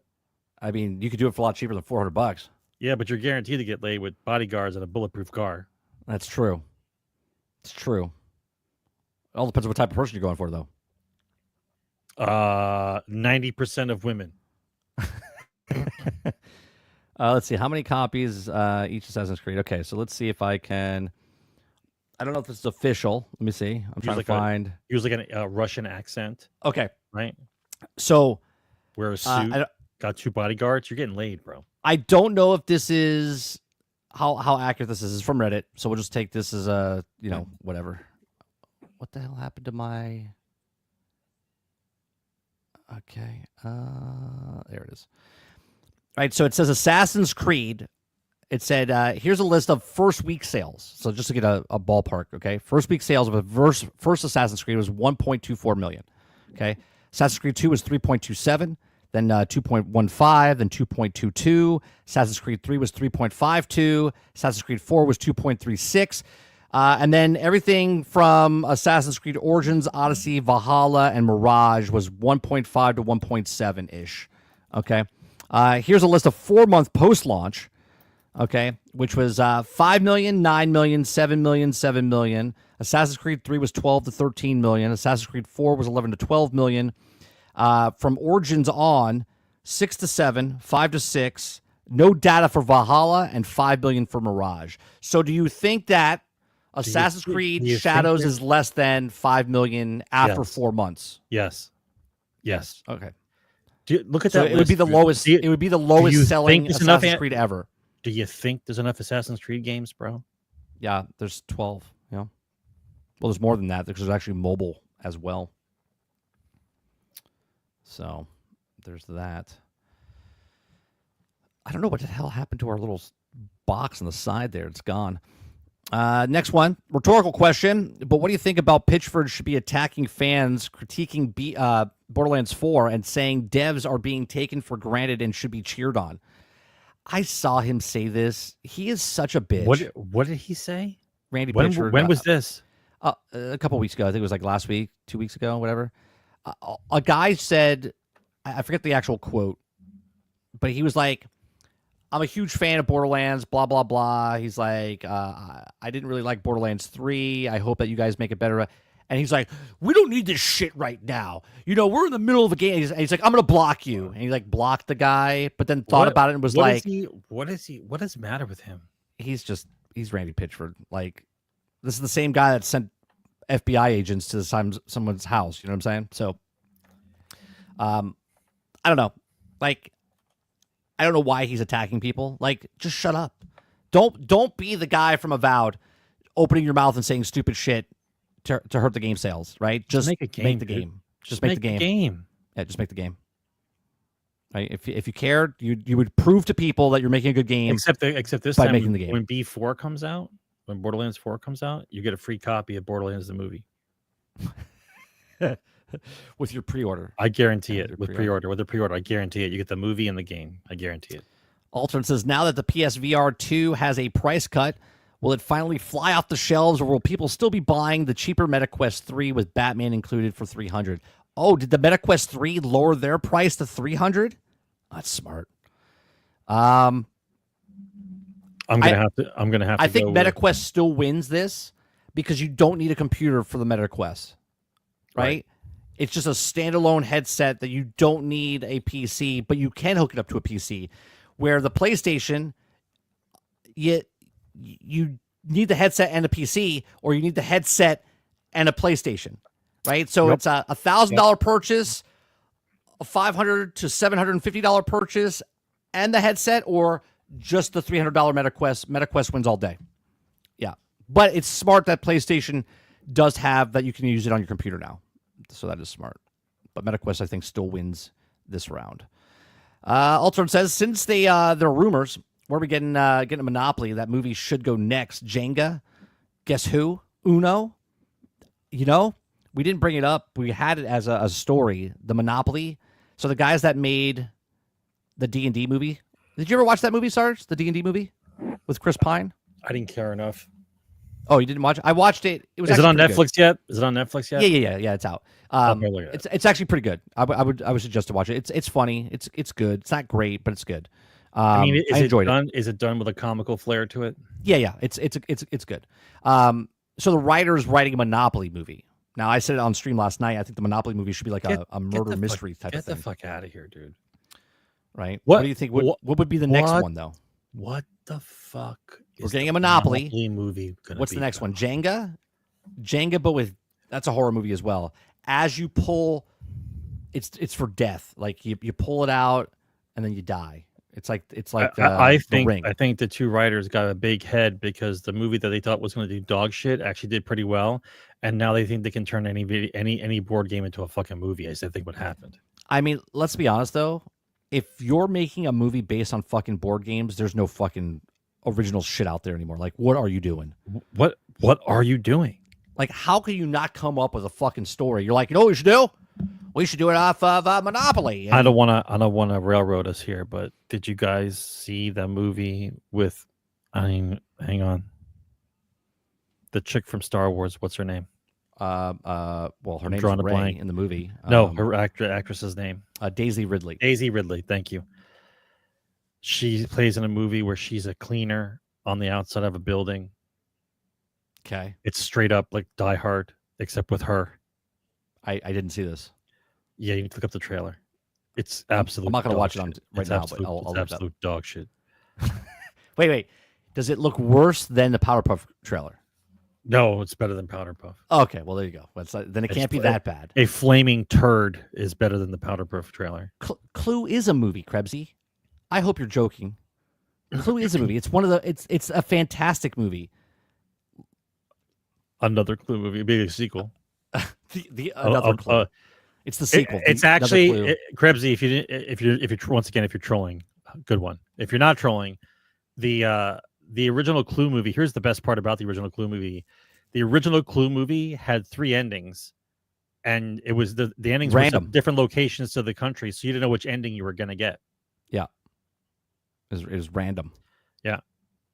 Yeah, and if you watch the movie at home, like if you bought it or watched it on HBO when it came out, they showed you all 3 endings at the end. Yeah. But when it was in the theater, you didn't know which ending you were gonna get. Yeah, because I remember as a kid we watched it. Yeah. And then when we watched it at home, It was a different ending. it was a different ending, and I was like, "That's not the ending we saw." Right. Yeah, it was very, very confusing. Krebsy says, "Who would you cast in the lead of the Monopoly movie? The CW Powerpuff Girls cast? Who The would ones that they showed, absolutely horrible. Who's the Monopoly guy, Sarge? Who plays the Monopoly guy? Patrick Stewart. No, you know who? Chat. Who am I going to say needs to play the Monopoly Stewart's guy? the Monopoly guy. Now, who's going to play the Monopoly guy? Chat. Go ahead, say it. You guys already know who I'm going to say. Who are you gonna say? Who is it? I want to see if chat knows. Go ahead, chat. Who is going to play the Monopoly guy? Who am I going to say? That's right, Krebsy. Pedro Pascal will play the Monopoly guy. He's gonna have to shave his head. No, he's just going to play the exact same. Characters don't do that anymore. Jack Black looks like Jack Black. Pedro looks like Pedro. That's it. They don't change. They don't shave their head. They don't change from their part. They don't try to lose weight or gain weight. They just look. I showed up. I'm Pedro Pascal. Hey, I'm here. Look at me. I'm Mr. Fantastic. Oh, look at me. I'm the Mando. He looks nothing like the Monopoly guy. He looks nothing like the Monopoly guy. That's exactly why he would get cast as Patrick Monopoly Stewart guy. looks like the Monopoly guy. You're absolutely correct. Patrick Stewart would be the Monopoly guy. Who else is in a bald? world where people actually cared about that stuff, but they don't? Hollywood would put Pedro Pascal. Leonardo DiCaprio with a lot of makeup. Sure, he could be the Monopoly guy. Yeah. Well, Wolverine says Jack Black worse than Pedro. I mean, both of them don't ever change their look. They just show up, right? They just show up. Do you have a movie where I don't have to do anything? Yeah. Not right Can now. I Well, you let me know right now. Like you let me know right now. Right. You let me know when you have a movie for me when I don't have to do anything. This is ridiculous. Yeah, Pedro Pascal will be the toy of Jack Black as Steve is ridiculous. It is ridiculous. So is the casting. Oh, someone made a mod, Sarge, where they took Jack Black's voice and put the voice for Steve in the video game now. So my son makes a joke. He goes, what does he just walk around saying, "I'm Steve"? Like, what does he say? What does he say? I have no idea, but it's a mod. They did it. A mod for a PC version of Minecraft? Yeah. Where you can add it where his character now talks, but he talks like Jack Black. He's Jack Black, yeah. That's a lawyer thing. That's a suing thing happening very soon. Okay, Krebsy says, "Why does chat not like asking questions?" I don't know. It's a good question. They do. Question. They do. It's a good question, chat. Krebsy. Why is it only that Altern and Krebsy ask the questions? Well, Mo has a question, but he wants his answered in different formats. Oh yeah, what's his question? He rephrased it. I saw something right by as a question modification. Wait, another Clue movie? No. Oh, where is it? Oh, there it is. I see it. Let me reframe the question. Oh, I didn't see your other question. Yeah, let me reframe it. Let me scroll back up. No, that was it. That's the question. That was it? Okay. Either reframing. Let me reframe the question. Since all the cancellations of the studio closures and the teams on the chopping block, i.e. Bend Studios, should we be worried about PlayStation? No, I would need to know. I would need to know how many studios they had and how many they got rid of. Yeah, I'm not. Just like I'm not worried about scorecard. Just like I'm not worried about Microsoft because everyone says Microsoft, it's over. It's over. And then all of a sudden the people that said it was over are now changing their tune and going, oh, this is actually working. Right? Like, I'm not worried about Sony either. Like, Sony's adjusting. They've already made the adjustments. I said when they said they were doing the live service games, I said, I hope they don't do the live service games that hurts their single player games, because that would be bad. They've closed 10 of them, right? They've canceled 10 live service games, but yet they're working on another like 6 or 8 or something like that. 10 live service games is crazy though, dude. Think about it. It's crazy. I mean, I am thinking about it. It is crazy. I don't think. Well, I'm not worried about Sony yet. If they had a couple of flops come out from their own,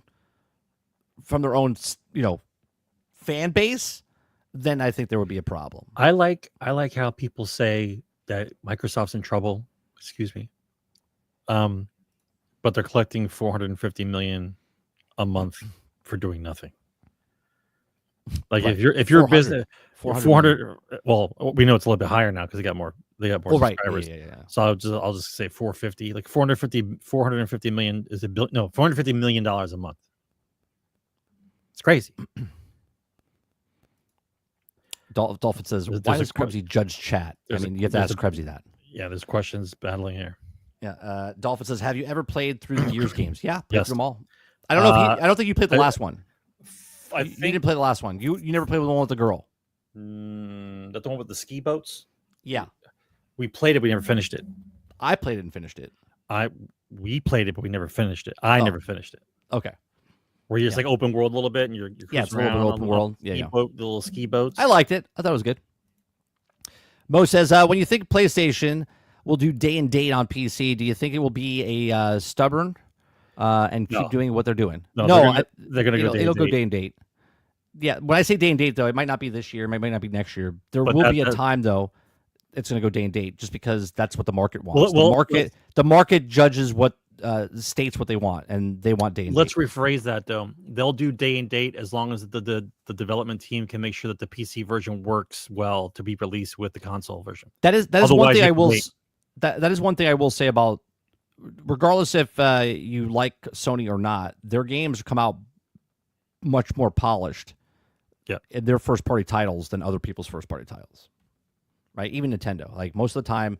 Now the PC ports have been a little rough, okay, and I think they're rough because they're playing catch up, right? They're playing where they put it on the Sony first or PlayStation first, and then they're moving it over to PC, and that's like the second tier.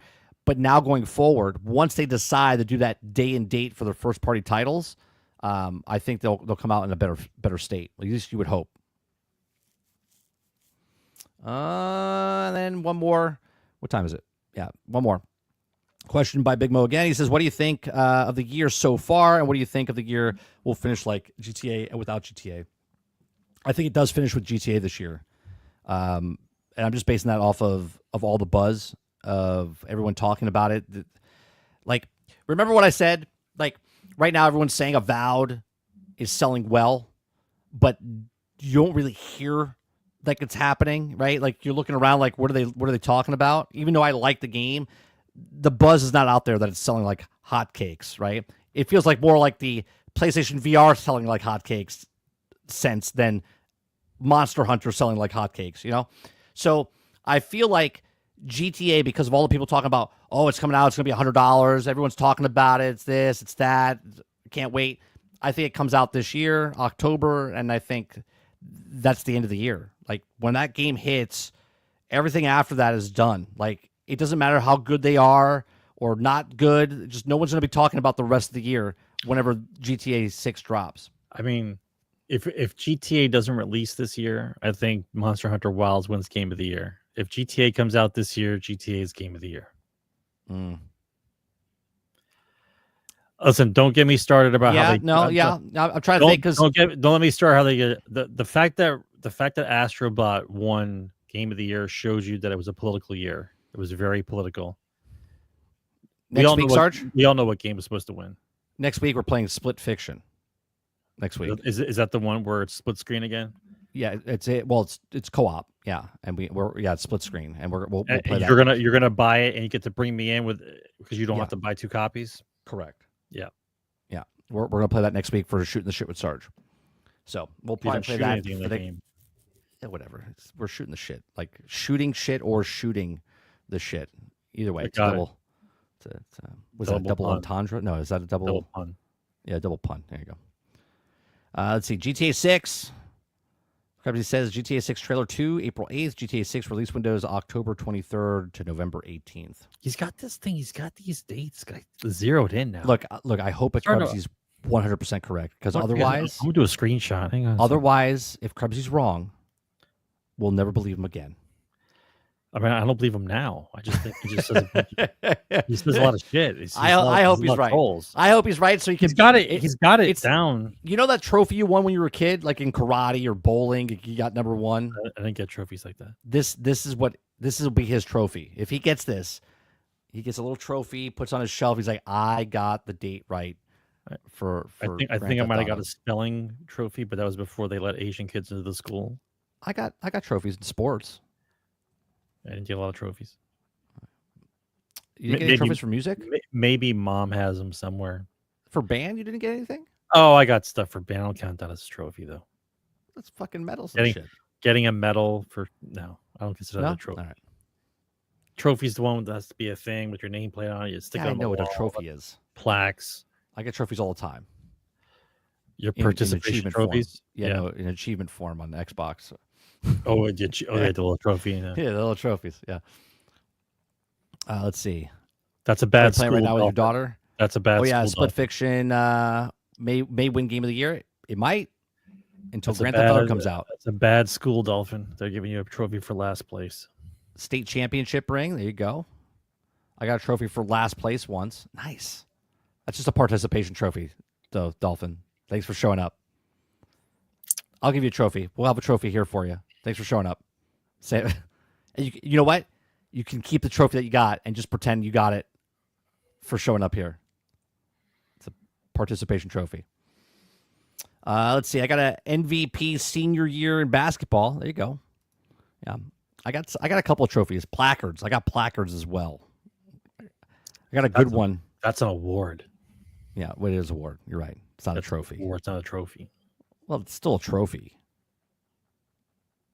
Like, you have to have a trophy to be a trophy? I mean, that's why it's called the trophy. Yeah, but it's not my fault. The company that didn't want to make a trophy, they made a reward instead. It's still a trophy. You still won it. I mean, you could call it an accolade. Wait a minute. If you win a gold medal, I'm not going medal. I'm not going down this road. We are. If you win a gold medal or a medal, it's a medal, but it's also considered a trophy, right? I mean, it's an award that's a medal. It's not a trophy. So what makes a trophy? A stand? It's a thing, yeah. So if I put my medal on a stand, so the trophy is. Does it turn into a trophy? I mean, you could call it a trophy, but it's not a trophy. A trophy is an actual trophy. It's an elaborate thing. It's why it's called a trophy. It's ridiculous. Okay. All right. Yeah, it's like a hot dog is a sandwich conversation, with rewards. I mean, I'll look it up. Magic says the worst part about this is my dad helped me build my derby car and still got the trophy. Who got the trophy though? I think his dad's got the trophy. Well, if he built it, then yeah. I was gonna say, if your dad built it, then it's his trophy. Did you help him build it, or did he help you build it? Let's see. Worst part about it is my dad helped me build my derby car. Helped you. All right. Well, then it should be your trophy. I guess. Okay. It all depends on how much effort you put into that. Did you sit around doing nothing? Because then it's his trophy. Super Bowl is a trophy, but not players get it. There you go. Ready? A trophy, a cup or other decorative object awarded as a prize for victory or success. Wait a minute. A decorative object. Object. A plaque is not a decorative object. If I put it on my wall, it's decorative. It's still a plaque. Read it again. It's only one sentence, bro. A cup or other decorative object. Other decorative objects. Prize. A plaque is not decorative. It is. You put it on your wall. It's a trophy. It's a plaque. It's not decorative. It's not decorative. So it's a shared trophy. Yeah. So Olympic medal is a trophy. Right. That's what I'm thinking. It's a trophy. I mean, it's decorative. Decorative object, but no one's hanging a gold medal on a fucking wall. Okay. Look, nobody's hanging the wall. Hold on. Let's see. I mean, I guess maybe. Let's see. Yeah, there's plenty of. Look, this guy right here, Sarge. This person is. Look, you can put it in a placard, in a frame. Yeah. You can hang it on the wall. Okay. You can frame it in a thing. They're all placards. Okay. So, I mean, look, this person. It's a trophy. I mean, I will allow. This is right here. This is a trophy right here. I will allow an actual gold medal to be considered a trophy, but not silver. But the little pieces of garbage that they give you in school, the little metal things that they say is that, I mean, it's an accolade. But so you would say that this is a trophy. Obviously, this is a tropy. It's a decorative cup. Yeah, that's what it is. Is this placard here that's on wood, that's see-through? Is that considered a trophy or a plaque? It's semantics now, but it's not a decorative. That's not decorative. And then all these medals. All these medals considered trophies, or let's. I'll look up the word. I'll look up a different word. We'll look up decorative. I mean, this person is definitely very good at whatever they do. Got a lot of trophies.